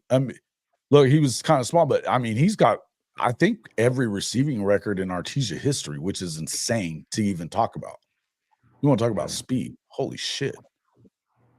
It didn't work out for him so much at UNM because they didn't throw the ball. It would have been great for him to go to a place like Texas Tech. Could have possibly been a guy like a Julian Edelman type of dude, right? because he was little, but nobody, even Julian wasn't as fast as this guy. In the end, some of these guys, I mean, they fall through the cracks, guys. They just do. Some people fall through the cracks. And the point being is we know what kind of, and look, if you're just recruiting on stars, we also know what that does to you. And if it's money and stars and that's all you care about, Jimbo Fisher, yeah, he sold a bag of goods to some of those guys. They're not all still there. They're not all still there. And you got some of these kids out here that that play multiple sports, and they can't do the camp circuit. They can't do all that stuff because they're playing basketball, baseball, running track, wrestling, whatever it is. So a lot of these kids that specialize in football, they get the upper hand in that and getting themselves out in front of the proper people and the people that rank them. You know what I mean? And it's a game. And I don't know if I understood that game. Yeah. It 100% costs money. And I didn't understand that part of the game until late in the recruiting and how all that stuff kind of worked. And I mean, I'm not a big fan of that. I'm a big fan of 3-sport athletes. I'm a big fan of kids going out there competing on different playing fields. I'll tell you that. And that doesn't get, I don't think that gets, counted enough in rankings. But yeah, these, it is what it is. And, rankings, they are what they are. But at the end of the day, like once you leave high school, nobody cares about it anymore. It's about what you can do in college and getting better as a player and hopefully moving on. It's all based on where you're going to get drafted, right? After college. Man, okay. Yeah, and that's the whole, you start talking about that a little bit. I mean, look, if you know how to play the camp game, somebody in here said he didn't go, he didn't do well in a couple of camps, talking about Hawkins. He didn't do a bunch of camps either. He works with Kyler Murray's dad, though. Yeah. I mean, and Kevin doesn't work with just anybody. Kevin doesn't just work with anybody. Just so we understand this, he could work with anybody the hell he wants anytime. Yeah. And I mean, there's a reason. And we're talking Kyler Murray never lost a high school football game in Texas 6A. Never will happen again. Never will happen again. That's insane. It's insane. Multi-sport guy too. Multi-sport guy, but also, and yeah, absolutely. And I mean, we all thought that he was still going to go to the Major League Baseball because he was a first-round pick. He was the top 10 pick or top 15, whatever it was. And then he was number one. And I mean, baseball's a great sport to play, to go pro in, man. I mean, completely guaranteed contracts. Yeah, less wear and tear on your body. Shit, yeah. Yeah. Hey, Kyler Murray, like there's people throw around elite a lot, right? There's a lot of elite. Like when you're talking about like Kyler Murray is in that elite of the elite class of athletes, dude. That dude is a freak show. He is the elite of the elite. It's crazy. Yeah, dude, it's on another level crazy. That was the kind of thing. And really, there are decent. I think that comparison is the thief of joy as well. I don't love doing big comparisons to old players that played here. If there is a guy, I think that Jamel may be a better, although Jamel couldn't throw it like Hawkins can. So I understand saying Kyler, and he works with his dad. And I mean, you can see traits there speed wise, but I mean, look, until you go and do that, what Kyler did, then you're not that guy yet. So again, we could pump the brakes a little, but you can see the amazing athleticism here. And Boom Squad, what you just said about Guyton being a first-round pick might be the dumbest thing I've seen in here today. And Fight On and Ben G are both here. Hey, where's that at? I didn't see that. Might be the dumbest thing I've seen. God, that is pretty bad. Figure it out, folks. That's pretty bad. No, I did not. No, I did not. We played in southeastern New Mexico, borderline of Texas. No, I did not. Played in a good program though. You're not a football brainiac. Hey man, like when you watch Tyler Guyton and you watch his pass set, like it's different, dude. It's like he's floating and it is so fluid. And do people see that and they just start How come nobody drooling? else You saw know, that though? How come NFL they had it? scouts, like, Nobody else saw it. I don't know. Just Dude's Big elite. Bill. Yeah. Yeah. 2 years. Yeah, man. First round. Yep. That's something else, man. That is something else. That's it. Hey, you know what? He's like, we can listen to these coaches a little more than we worry about what 247 on 3. And I mean, we've talked about this a lot. You and I have talked about this a lot, Big Mike. yeah. What they say on 247 and on 3 don't mean shit compared to what the guys that are coaching these dudes up say. Especially when they put that kind of, you're talking about that kind of money that is it. Just count the contracts. Don't tell me the dude don't know what the fuck he's looking at or doing as a coach. And here's another thing. Don't forget that you guys are talking about, you're basing this a lot on when Lincoln was here. And don't forget that those guys got smaller and smaller and smaller every year because of Benny Wiley.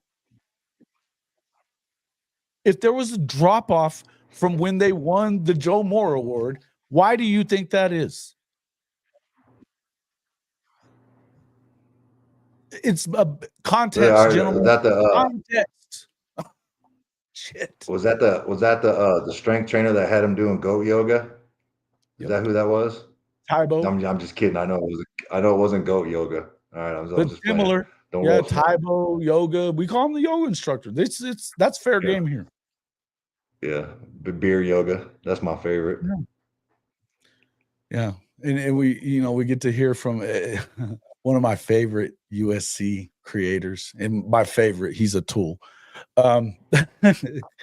Was trying to tell me about a guy on USC's team. Stick's not a stick anymore after going into the year 2 last year, and I told him he was full of shit. And I mean, I hit the nail on. In fact, they actually did me one better. I picked them to go 8-4 last year with the Heisman win. Everybody thought I was nuts. They went 7-5. They're going to go 8-4 again. How do you lose that game to Michigan? How indeed? You be soft up the middle. Yeah, I didn't get to watch it. All the satellite feeds went out at all the tailgates. I mean, you saw it, but yeah, I didn't get to watch it, and I haven't gone back and watched. I mean, I watched the highlights, but you don't really get the context of the game and what was really happening. But yeah, I mean, Why is there a drop off in year 3? There's a lot of reasons for this, guys. Guys, think about this for a second. The portal, the things have changed a lot, and I would tell you that I don't know how great he did in talent evaluation from the portal this year. But guys, how many offensive line coaches in the country have won a Joe Moore Award? How many that stay as offensive line coaches? It just doesn't. It's not something that happens all the time. What does he mean in drop off? Drop off in what? Like, I don't know exactly what he's talking about here. I think again, we never get a lot of context. You start grasping at every little straw that you can look for to whatever, because these narratives are out there all the time. They've been talking about firing fucking Joe John for 2 years, and they were talking about the same thing with Coach Chavis, when all he's done is recruit PJ out of Barway. He's turned Ethan Downs into a freaking monster. I mean, that Ethan Downs, like he's not getting like the big splash plays and the tackles and the sacks, but dude, he is stout and he's playing well, man. What he's doing really well is not showing up on the stat sheet. And dude, he's a good player, and he's just not getting the credit, and it gets overlooked. He's playing really well. I Yeah, wish we would have listen. got to been able to scoop and score that one on that strip sack, that first strip sack. Man, I thought he was going to pick it up and go. Shit, no doubt. I'm just saying that, but I mean, look, there is these little things, and they were talking about firing Todd Bates before this year. Whenever he was able to get Stoney and Jaden Jackson, and Jaden Jackson was not that high guy. You know what? If just Jaden would have come, which probably wouldn't have happened because you needed Stoney to get him. If just Jaden would have come, y'all would have wanted to fire his ass, and Jaden's the guy that's starting. There's Listen, people, man. not y'all. I'm not saying everybody in the chat right here, but there's a segment of fans. These narratives go around. It don't make you guys right. It don't make you right. Listen, man. Coach Bates, Son of a Todd bitch. Bates, like that dude. Let me tell you something. Here's the only way you can call for him to be fired is not knowing him, right? You have no idea who he is. You have no idea who he is. You have no Dude, idea I know that's how the other big part of of a it. What an motivator. amazing person. Yes. Dude, he is, dude. Listen, man, I love seeing Coach Bates. Like he is a good guy. He is a motivator, and he's a straight shooter, man. And dude, like if you knew Coach Bates, like you wouldn't be calling for his job. He is instrumental in recruiting. Like, listen, man, like when they were recruiting my son, you know, Mike's a safety. Coach Yeah. Bates was like, dude, Coach Bates was all over it.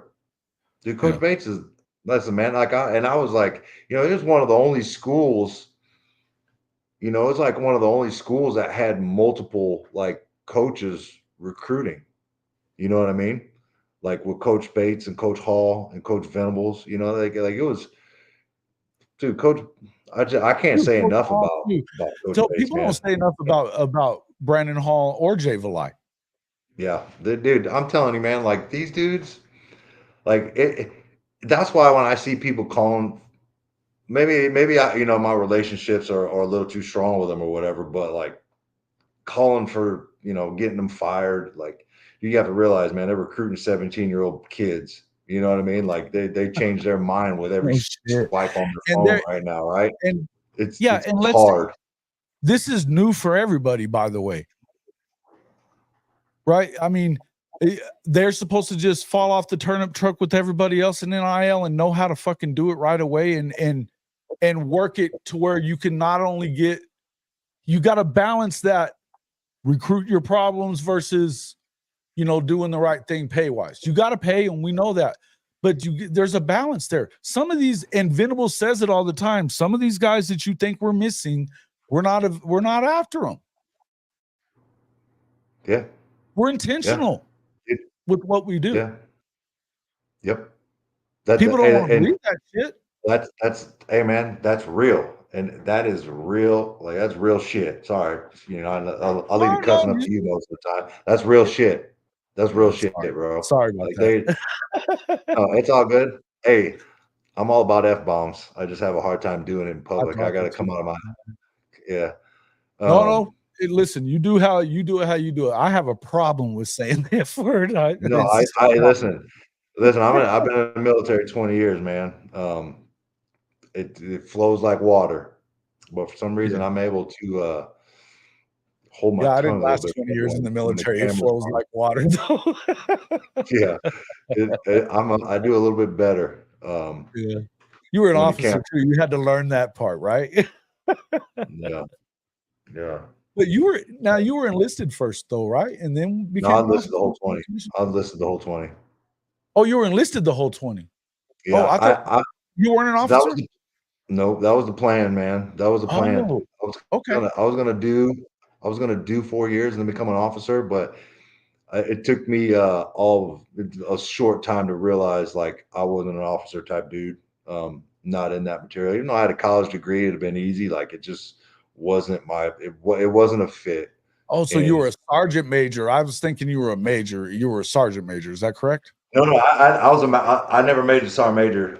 I chose to retire. I didn't go to the academy. I chose to retire. I don't know why it is that E8 master sergeant. Yeah. E8 master sergeant. Okay. Yeah, did my company Yeah, I first saw hard that time, somewhere. all that stuff. But yeah, so listen, if I would have went to the Sergeant Major Academy, I would be missing Probably out do another on 10 years anyway, right? At least another 10. it's roughly another 5, and Uh-huh. there'll be a couple deployments in there. And listen, man, I'm not missing college football, especially with my son playing. Like I wouldn't have been able to handle that. I'd have been crazy. I'd have been irritable. I'd probably got fired because Yeah. I just like I couldn't see myself being overseas during football season. You know what I mean? Like Mike's first 2 years of high school, I was in California at Fort Irwin, and I was watching everything on YouTube, and I couldn't handle it. Oh, Like dude. I could not handle it, and it would only been greater in a bigger problem if I him playing college football Oh, and I'm bro. over in Europe or Korea or somewhere. Like not gonna happen. Bro, I'm with So you. I chose to get out. The timing was perfect. Everything was great. Everything happens I for a reason too, right? Everything better happens choice for for a the reason. family, man. Better choice for the family. Sure. Your wife was military also, yes? Nope, not at all. No? My wife's See, she's I'm civilian. 0 for 2. 0 for 2, man. I thought I knew more about you. I guess I don't. No, met my wife. Met my wife in Nashville when I was Awesome. stationed at Fort Campbell. Like the first, shit, I think it was like first, second weekend I was there. But yeah, Yeah? Cool.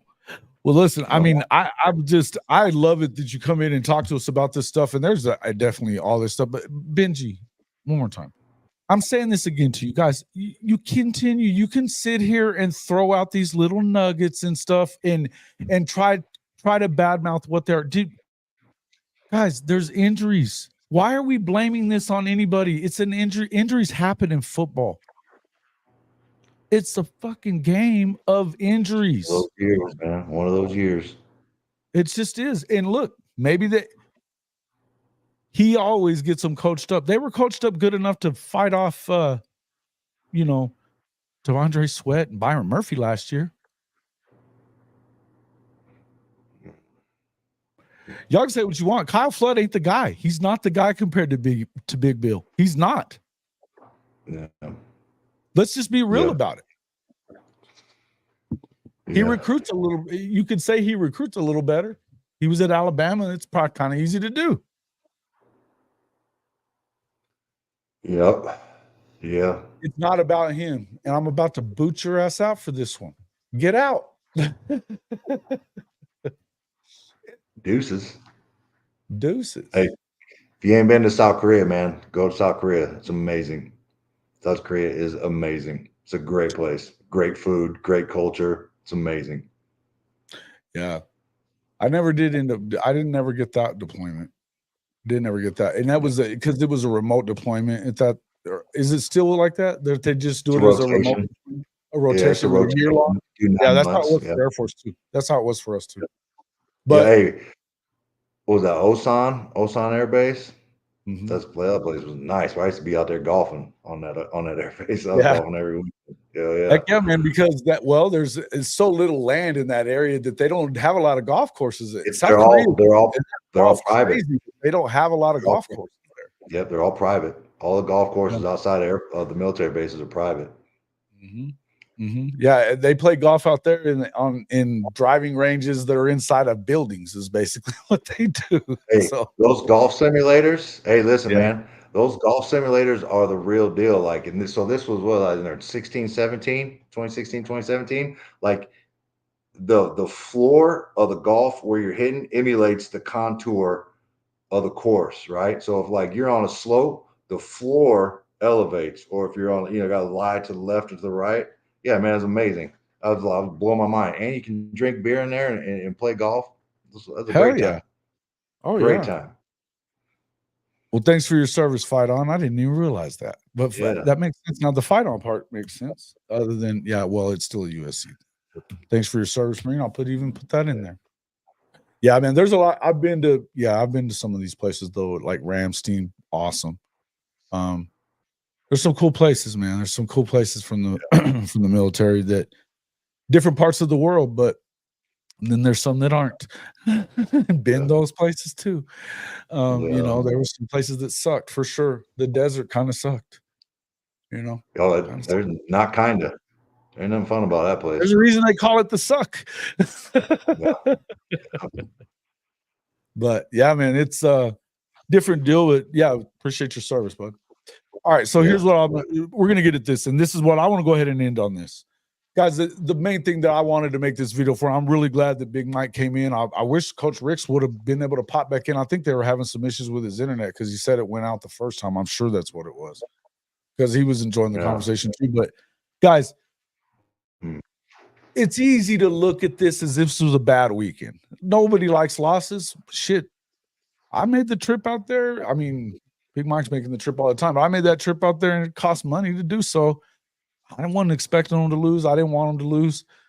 I enjoyed the game. I give a lot of props to the fan base for being as loud as it was there. I mean, great atmosphere the whole way around. The Tennessee fans were even pretty cool, aside from Yeah. when they thought, they were faking some injuries and stuff like that.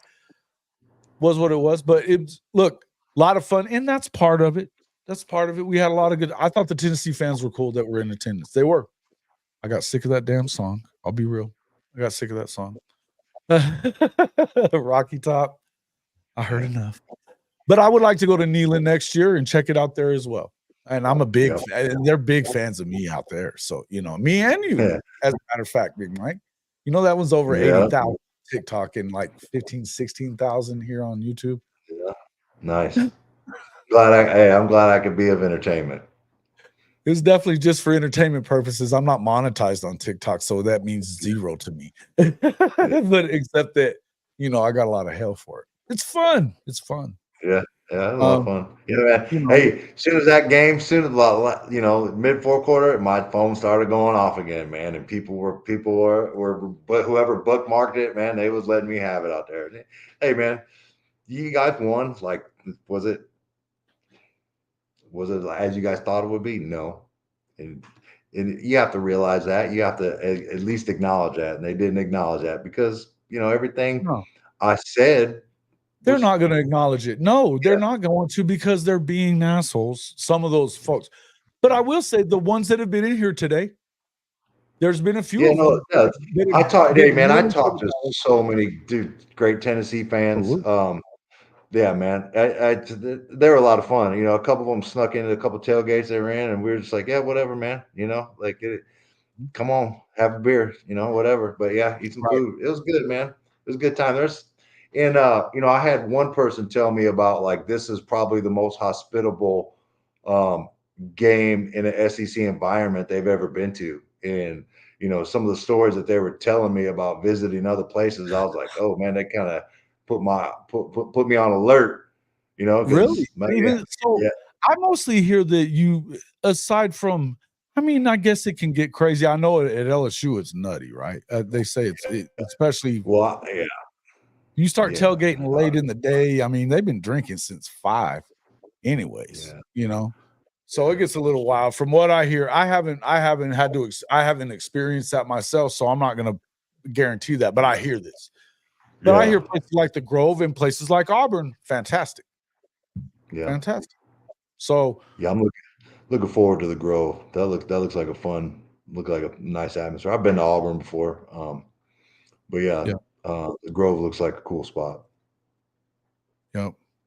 The band showed love to Frankie Beverly and, of course, Toby again. Yeah, they did, man. I checked a lot of that out. I've got a lot of footage that I had to mostly get it before the game. Man, my phone, I kept it plugged in, but when it's trying to get service as much as they are, it eats the phone alive immediately. So I should have turned it off, in terms of like just turned off the Wi-Fi stuff or whatever I could, because it wasn't grabbing anything anyway. And it just died quick. So I didn't have much as far as I got some stuff at the start, but I got no game action or anything like that. But I got a lot of other stuff. And look, if you're going to games, and this is the first time I've been to Norman in a while, I usually go to away games because I haven't lived close by up until these last couple of years, Usually I would be, anytime I could get them close by, I would make it a point. And then you travel to the big games, bowl games and playoff games and things like that. That's what you try to get to. So it'd been a while. I love going to the Palace. The Palace is fantastic. And I think it actually won over some of the Tennessee fans that are like, this is like half the size of Neyland. It's not half the size, but apparently it wasn't as Well, loud at Neyland in the last couple of years. So the third quarter, Toby Keith tribute, you know, everybody, you know, the Oklahoma fans and you're kind of like, all right, we need to change it up. Dude, the Tennessee fans loved it. Like they Yeah. loved it. Like so I had a big group sitting next to me and man, they were singing like, you know, I kind of stopped singing after I think the last game I sung, but I didn't really sing this one. My voice was already, you know, struggling. But yeah, man, they were singing and they loved it. They loved the drone show. Yeah, it was good.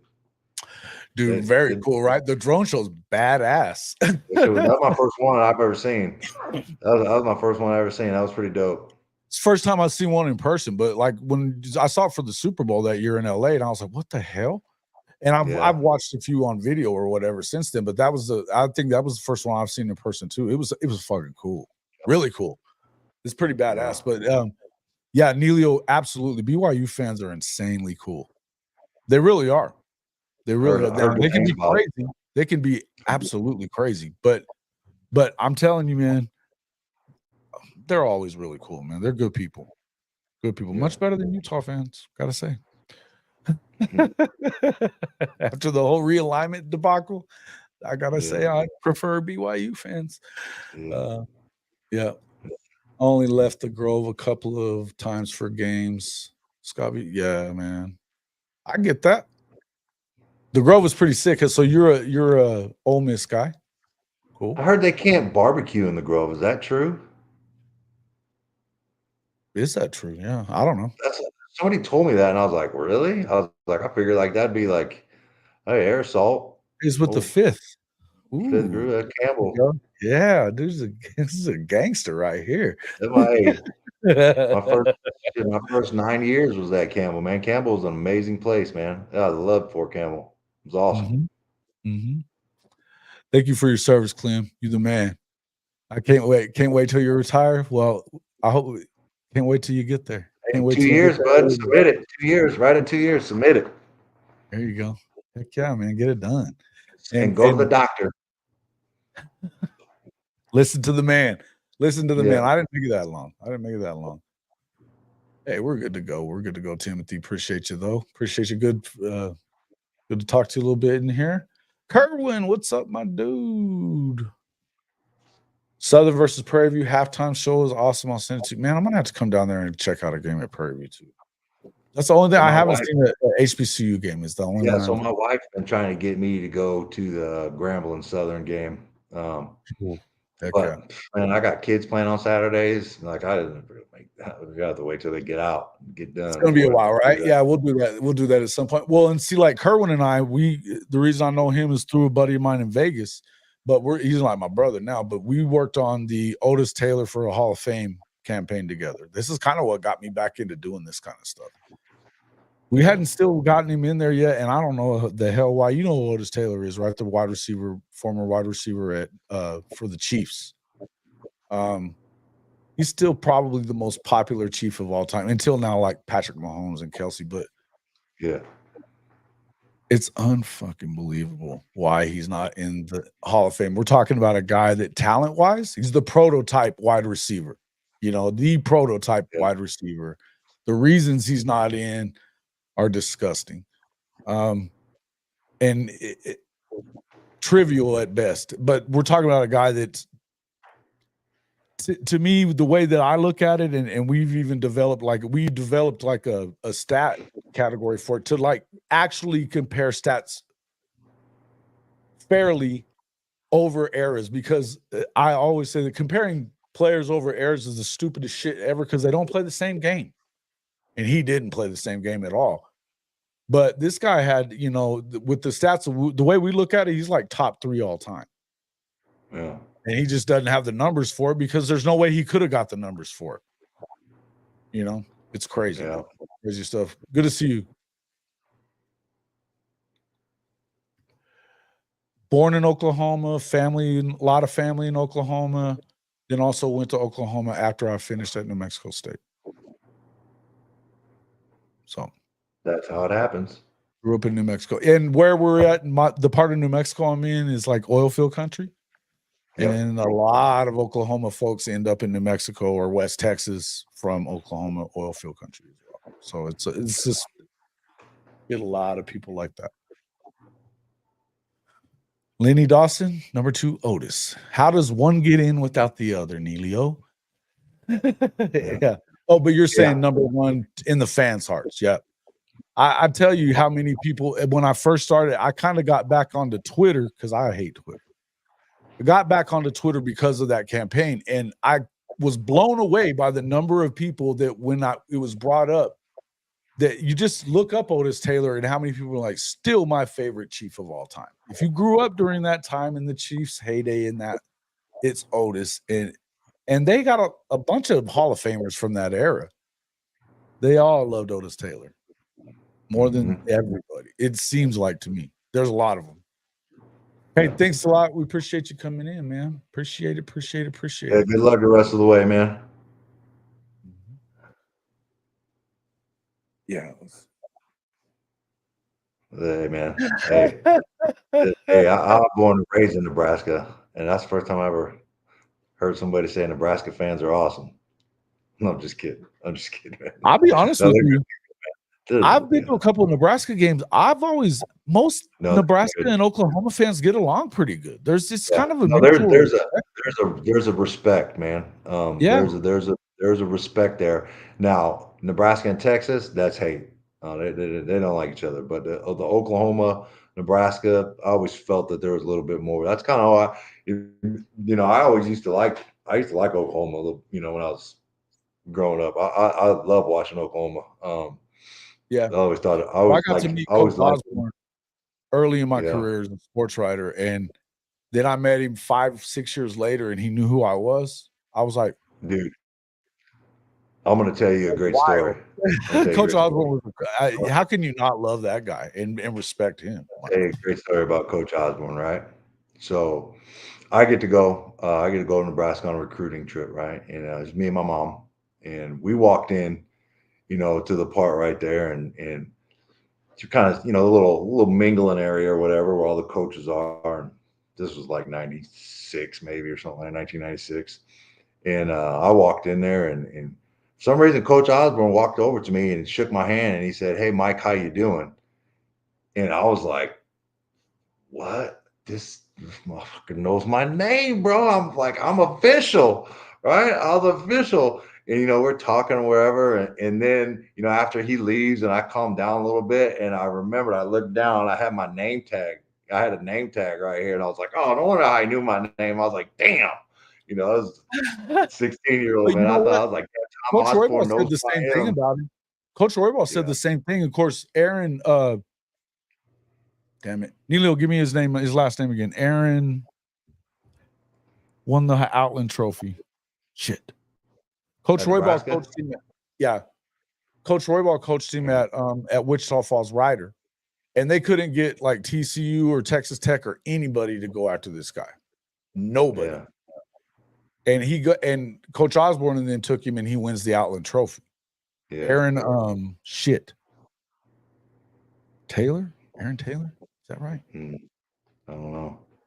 I don't know if that's right. Let's Google that real quick.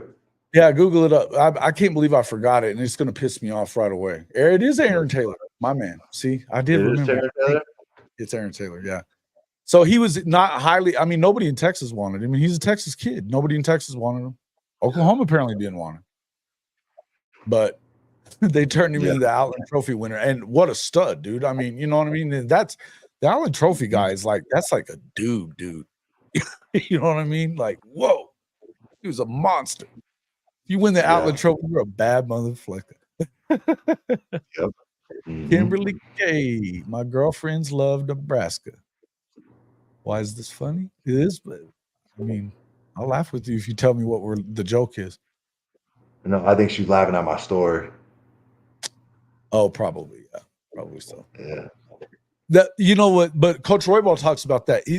Obviously, he had met him at some point, right? Yeah. and I think it may have been during that time, but I don't know how much Coach Osborne was out there on the recruiting trail. You know what I mean? Yeah. I don't know how much he was. Yeah. But he met him once somewhere, and it was like for a minute. He said a hot minute. And then he Yeah. met him at a Texas High School Coaches Association deal years later. He said, same thing. He was like, he walked up and he was going to introduce himself again because it'd been so long. And he turned and go, "Hey, Philip, how you doing?" And shakes his hand and stuff. He's like, Yeah. the name tag thing wasn't it? But you know who else Yeah, is like I was that? gonna say, hopefully he didn't have a name tag on. He didn't. But like, and Mac Brown, of course, it would probably pay to know Coach Roybal because of the fact that he was an officer in the Texas High School Coaches Association too. Plus, he was a pretty damn good coach. You know, he was sending guys.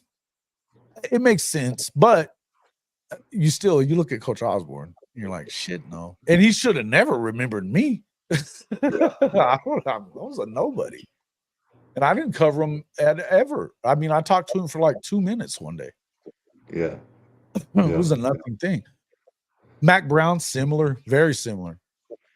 Coach Stoops was like that. He wasn't as gregarious as those two guys, though. You know what I mean? Like not as approachable.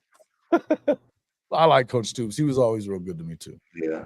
So yeah, my son did play high school basketball. Yeah, so the JC Wichita Northwest game, man, JC jumped out to a lead real quick. They had 2 weather delays, right? For a lightning storm. And then after the second weather delay, you know, with just too many turnovers, they turned the ball, have a couple big runs where they fumbled and they got the ball back and a bad pick. So, I mean, but other than that, man, like it was a close game. Junction City's kind of getting in shootouts right now. And, you know, I don't know if that's going to bode well. But yeah, they played Lawrence the week before, and that was like a 60-something to 60s game. And, you know, another shootout again right here. They got to play a little bit of D and not turn the ball over. But no, we should have beat them. We 100% should have beat Northwest, but we gave them the ball back too many times. Yeah. Yeah, I think there used to be a time that you had to do that. I've been to the Red River a few times. I've never had that issue really. I mean, fuck Texas, but we don't. Generally, you want to stay for the game. Yeah. Yeah. It's a little sketchy to go to the state fair anyways. You got to be on your head on a swivel. You ain't got time for that shit. If they made it into the game, they paid. Yeah, let's let it go. Yeah. And for the most part, unless you're at the 50, you really don't see them that much. Yeah. Yeah, what I need to know, man, this is my first one. This is my first one. You know, what do I need to know? Take an Uber. Yeah. Don't take your car. Yeah. Well, I'm flying down, so I won't have a car. So that's one problem. Well, that's not an issue. I don't know. I mean, honestly, it's not that bad. Just you hang around the area of the Cotton Bowl, you don't have to worry about it. Now, once you listen, where you would walk out if you were a car or anything there, it's sketchy, man. You can't. That's why they don't do night games for the Red River, because it's just pretty tough neighborhood. So, gotcha. You know, Gotcha. You need to be packing. You need to be, and you can't pack going into the state fair. So, you know what I mean? Nope. It is what it is. No packing at the state fair. Well, I usually, yeah. That's the usual. But you get on a plane, can't do that. Can't really carry on the plane. So, yeah. So, yeah, you got to be. Yeah, it's just I don't see too many people going after you there, Big Mike. But no, it's still really cool though. It's a really fun atmosphere, the whole thing. You know, Josh Pate talks about it in terms of being able to walk out. Not everybody can do that. He can, because he's got media passes on the field and they can walk out of the tunnel and go right into the fair and get a funnel cake and all that. He's got cameras with him. Nobody's going to stop him from doing shit. But not everybody gets to do that. That's cool and all for him. But even, you get there early enough, you do some tailgate, you get to hang out. And even the Texas fans are mostly pretty cool. They really are. It's just, you just don't see a lot of that fighting stuff. Some of my best friends are Texas fans. I mean, Most of them suck, but you know. But no, it is what it is, you know. It's fuck Texas. The brand has finally returned. Fuck your brand. It's fun though. It's fun. Yeah, Yeah, looking don't be fun- there looking at night. forward to That's it. the thing. And Yeah. I mean, if you've been to the state fair at all, any state fair, it's a lot of fun to be had. But yeah, you don't want to hang around at night, especially if you got. I mean, you wouldn't want your car probably parked anywhere around there anyway. If you got to walk to it, no. Way not worth it. Yeah. Yeah, you know you're at the Red River when you're tossing down your first wax cup beer. Damn Skippy, man. What the hell is that? Like you remember the old cups that like a paper cup, but they got the wax. Oh yeah, inside? yeah, for sure. It'd be That's like what they Cola serve. cup or like yeah, man. Oh shit, Little different. crazy. They've got some great food though. The funnel cakes are insane. Love me some funnel cakes. Fat guys like funnel cakes, man. Found decent parking out there. Yeah, you guys may have a bigger problem because your crowd is larger, but still, we had a pretty good crowd to that PV versus. Oh yeah, I forgot you guys played it there at the Cotton Bowl that time. Was it during the daytime though, Kerwin? Was it during the daytime? Because I'm thinking it probably was. What's it? Neilio? Let's see. Went to the Red River as a kid with my pops. Sat there with my older brother and some guy named Troy Aikman. Throwing option toss to Patrick Collins for the winner. See, I wasn't there. Some guy, some cat.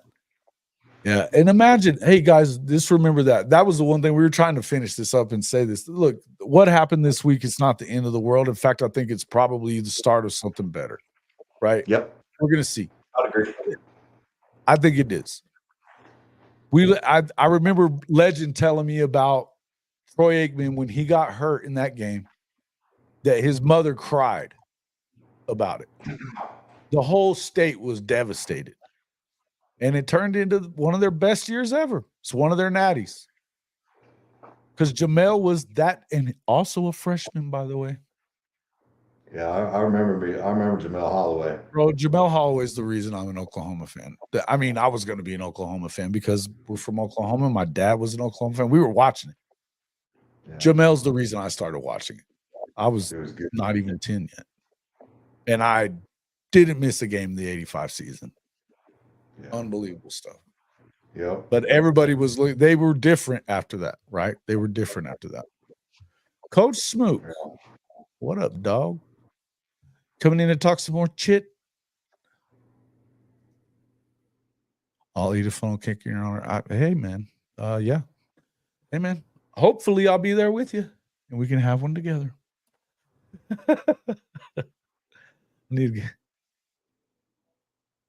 Close, man. That's close. Man. Yeah. Tony Casillas' last name? You just butchered it?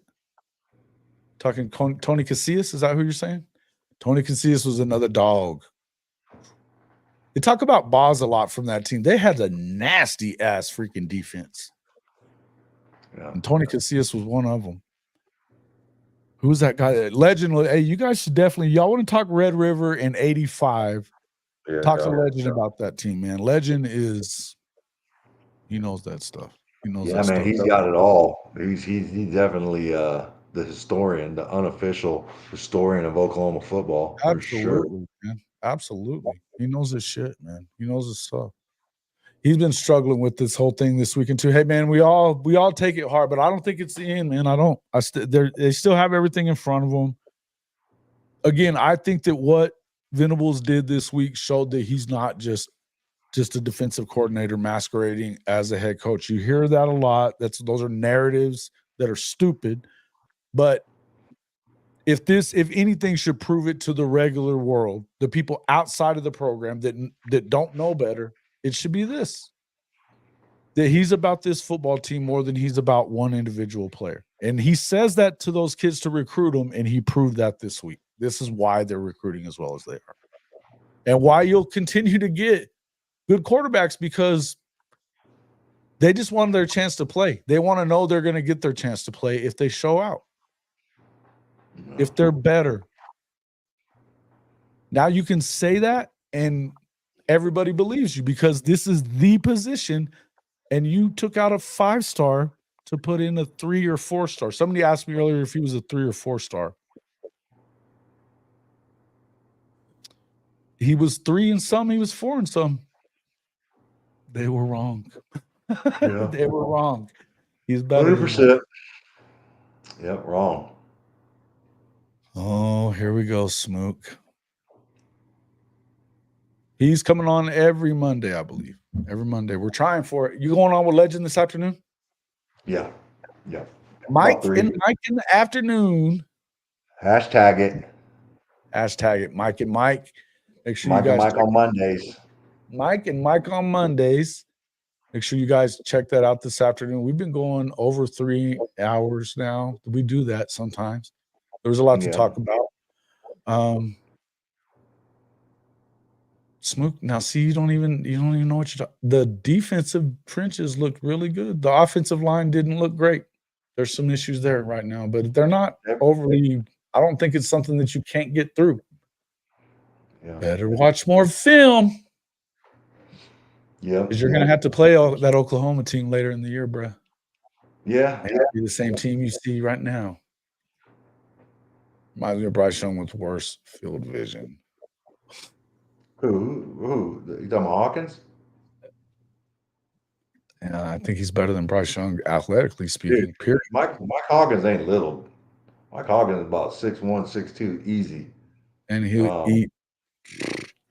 Yeah. Bro, See, have you seen his pops too? He still looks like he could be in the league. oh, yeah. His dad's a real one. I like him. Stud, man. Yeah. Yep. And I mean, he didn't even stay at Oklahoma very long and still ended up in the league. And like, he was a stud. I want to do more on that stuff. They've got depth too, bro. He got depth too. We'll talk more about it later. Get a hold of me and we can talk more. Yeah, I hear all that. I've heard all that stuff, bro. I've heard all that stuff before. We're not worried about that. There's depth there. You think Coach Venables don't know what that is? That word is a drinking game for Oklahoma podcasts. You say competitive depth, we take a drink every time. I'm all out, but I'm gonna see if I can All get out good. too. I am too. It's time to roll. I did All have right, drinking Saturday. Oh, I don't know, man. I don't know. It maybe so. I think Bryce was good, but they're just Bryce is different good. players. Bryce is really good. Yeah, Bryce could really he won the sling it, Heisman. though. Shit, he won the Heisman. I'm not saying anything bad, He could really throw it. Bryce really throw it. dude. He could really go. He could go straight up. But so can Michael Hawkins. I think he's completely underrated, though. That's the whole point. He's completely underrated. Yeah. Wasn't a huge camp guy. It is what it is. But everybody's going to get to know him soon. Everybody's going to get to know him soon. And what Brent Venables did was the right thing to do. It was the right thing to do. It was the only thing to do. I think it was easy, man. Like I said earlier, it was right, but it was easy. It was an easy decision. Yeah. It was an easy decision. Yeah, because and why? For the same reason we just said. You can say he's a 5-star. We have this affinity for 5-star guys. Right? The bottom line is that we love these 5-star guys, but this is a guy that was a 3 or 4-star that could have been a 5-star easily. But 55 touchdowns and 3 turnovers as a senior to take a brand new program, and politics definitely plays something into that. It's definitely something I want to get into. If you see his pops, I had a little conversation with him on Twitter. I think he took something that was on the show said the wrong way a little bit. Put in a word for me. I'd love to have him on the show and talk, or even not on the show and talk, and we'll write about it. I don't care. I have my column coming out later to kind of talk more about what we were talking about. So it is what it is. I would just say I'd love to have a chat with him and talk about a lot of the things that have gone on in the way that his son has battled through that adversity, because he wasn't given. He played at Allen and got screwed at Allen, and they assumed that he wasn't any better and you take a Frisco Emerson team that there's no way. I'm not saying anything bad about their staff or anything like that. Or it's a brand new school. There's no way you should get that far. They don't get that far without Michael Hawkins and Malik. Playmaker, making plays. Bro, 55 to 3, 55 total touchdowns. He had 3 turnovers as a senior. Yep. That's ungodly. Yeah, man. Yeah, and he's not just a runner. But we're going to find all that out. We will be back out here tomorrow night for I'll be back tomorrow night for Hall of Fame college football with Jason and the coach, 8:30 Eastern time, right here on Hall of Fame college football. We will also be back Wednesday morning for more Rise and Shine college football. I am working on the whole deal for I will get a hold of Kimberly. Thank you for bringing that up. I will get a hold of Barry and Mac and see if we can't get those guys on here for that one as well. Got some more stuff coming up for you guys. Excited about the week that we just went through. I know it was a tough weekend. You don't never love losses, but you know, I think we found some things out, and I think things are going to turn. Turning points, they happen. They happen. So appreciate you jumping on with us again, Big Mike. Yeah, man. No problem, man. I had fun, man. You on Twitter because that's where you are. You don't have your own show, but definitely got to go and check out him and on the Mike and Mike on Monday show this afternoon. What time is that one at? Yeah, B3. Yeah. 3 o'clock. 3 Central. 3 Central, Yep, 3 4 Central. Eastern, Yep. 3 Central time. So yeah, make sure you guys go check that out. It's at Sooner Legends Podcast. That's at Sooner Legends Podcast. And if you're not already subscribed to Sooner Legends Podcast, get over there and subscribe to him. Let's get him to 1,000. Trying to get him to 5 right now. 5's the goal. 5's is the near-term goal. Yeah, so you can at least take super chats and stuff like that and get a little bit into the other stuff. Got to get the guy to 1,000 to get him fully monetized. Let's get him there. It's time to do that. Yeah. Yeah, no, he's got a great channel, man. He's got some great stuff. And you know, I'm learning a lot from him because you know I haven't been a lifelong. I know about Oklahoma, but I'm not like in the weeds. And there's some good stuff right there. And I'm not in the weeds like that dude is. Not even. Yeah, dude. Yeah, he's got it, man. He's impressive. He is, man. He's fun. When you want to know something, and like Hank is similar. We've got guys on this channel that are similar, right? Yeah. But he'll tell you stories about stuff that you had no clue about, right? I got to meet Papa Stutz earlier this week, Danny's dad at the game. That was great. He knew who I was. I went to introduce myself. He goes, I know who you are, man. You're HOF guy, right? Jason? I was like, nice. Yeah. So we made a good time, man. Papa Stutz is a good time. He's fun, man. He is a trip. And his tailgate was freaking cool. His tailgate was freaking cool. Yeah. Say hi, Norman. Hop up here. Come on. Come on, Norman. Here's old Norman. Get up here. You want that mic. He's a monster. Yeah, he wants to eat the mic. Guaranteed. Good seeing all you guys as well. Thanks a lot, everybody, for coming in.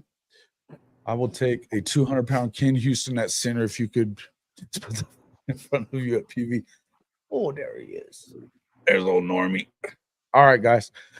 The 150-pound dog is too much. He's a big old head on him. Yeah, he's big old dopey dog too. Get down, Norm. All right, guys. Thanks a lot for coming in, everybody. Make sure you hit that like button. We've had over 1,500 people watching this thing already. We should have at minimum 10%, but man, we need to do better than 10%, to be honest with you. Hit the like button, man. It's free and it supports the channel. Help us out. Appreciate everybody again. We'll see you all on the next one. Oh.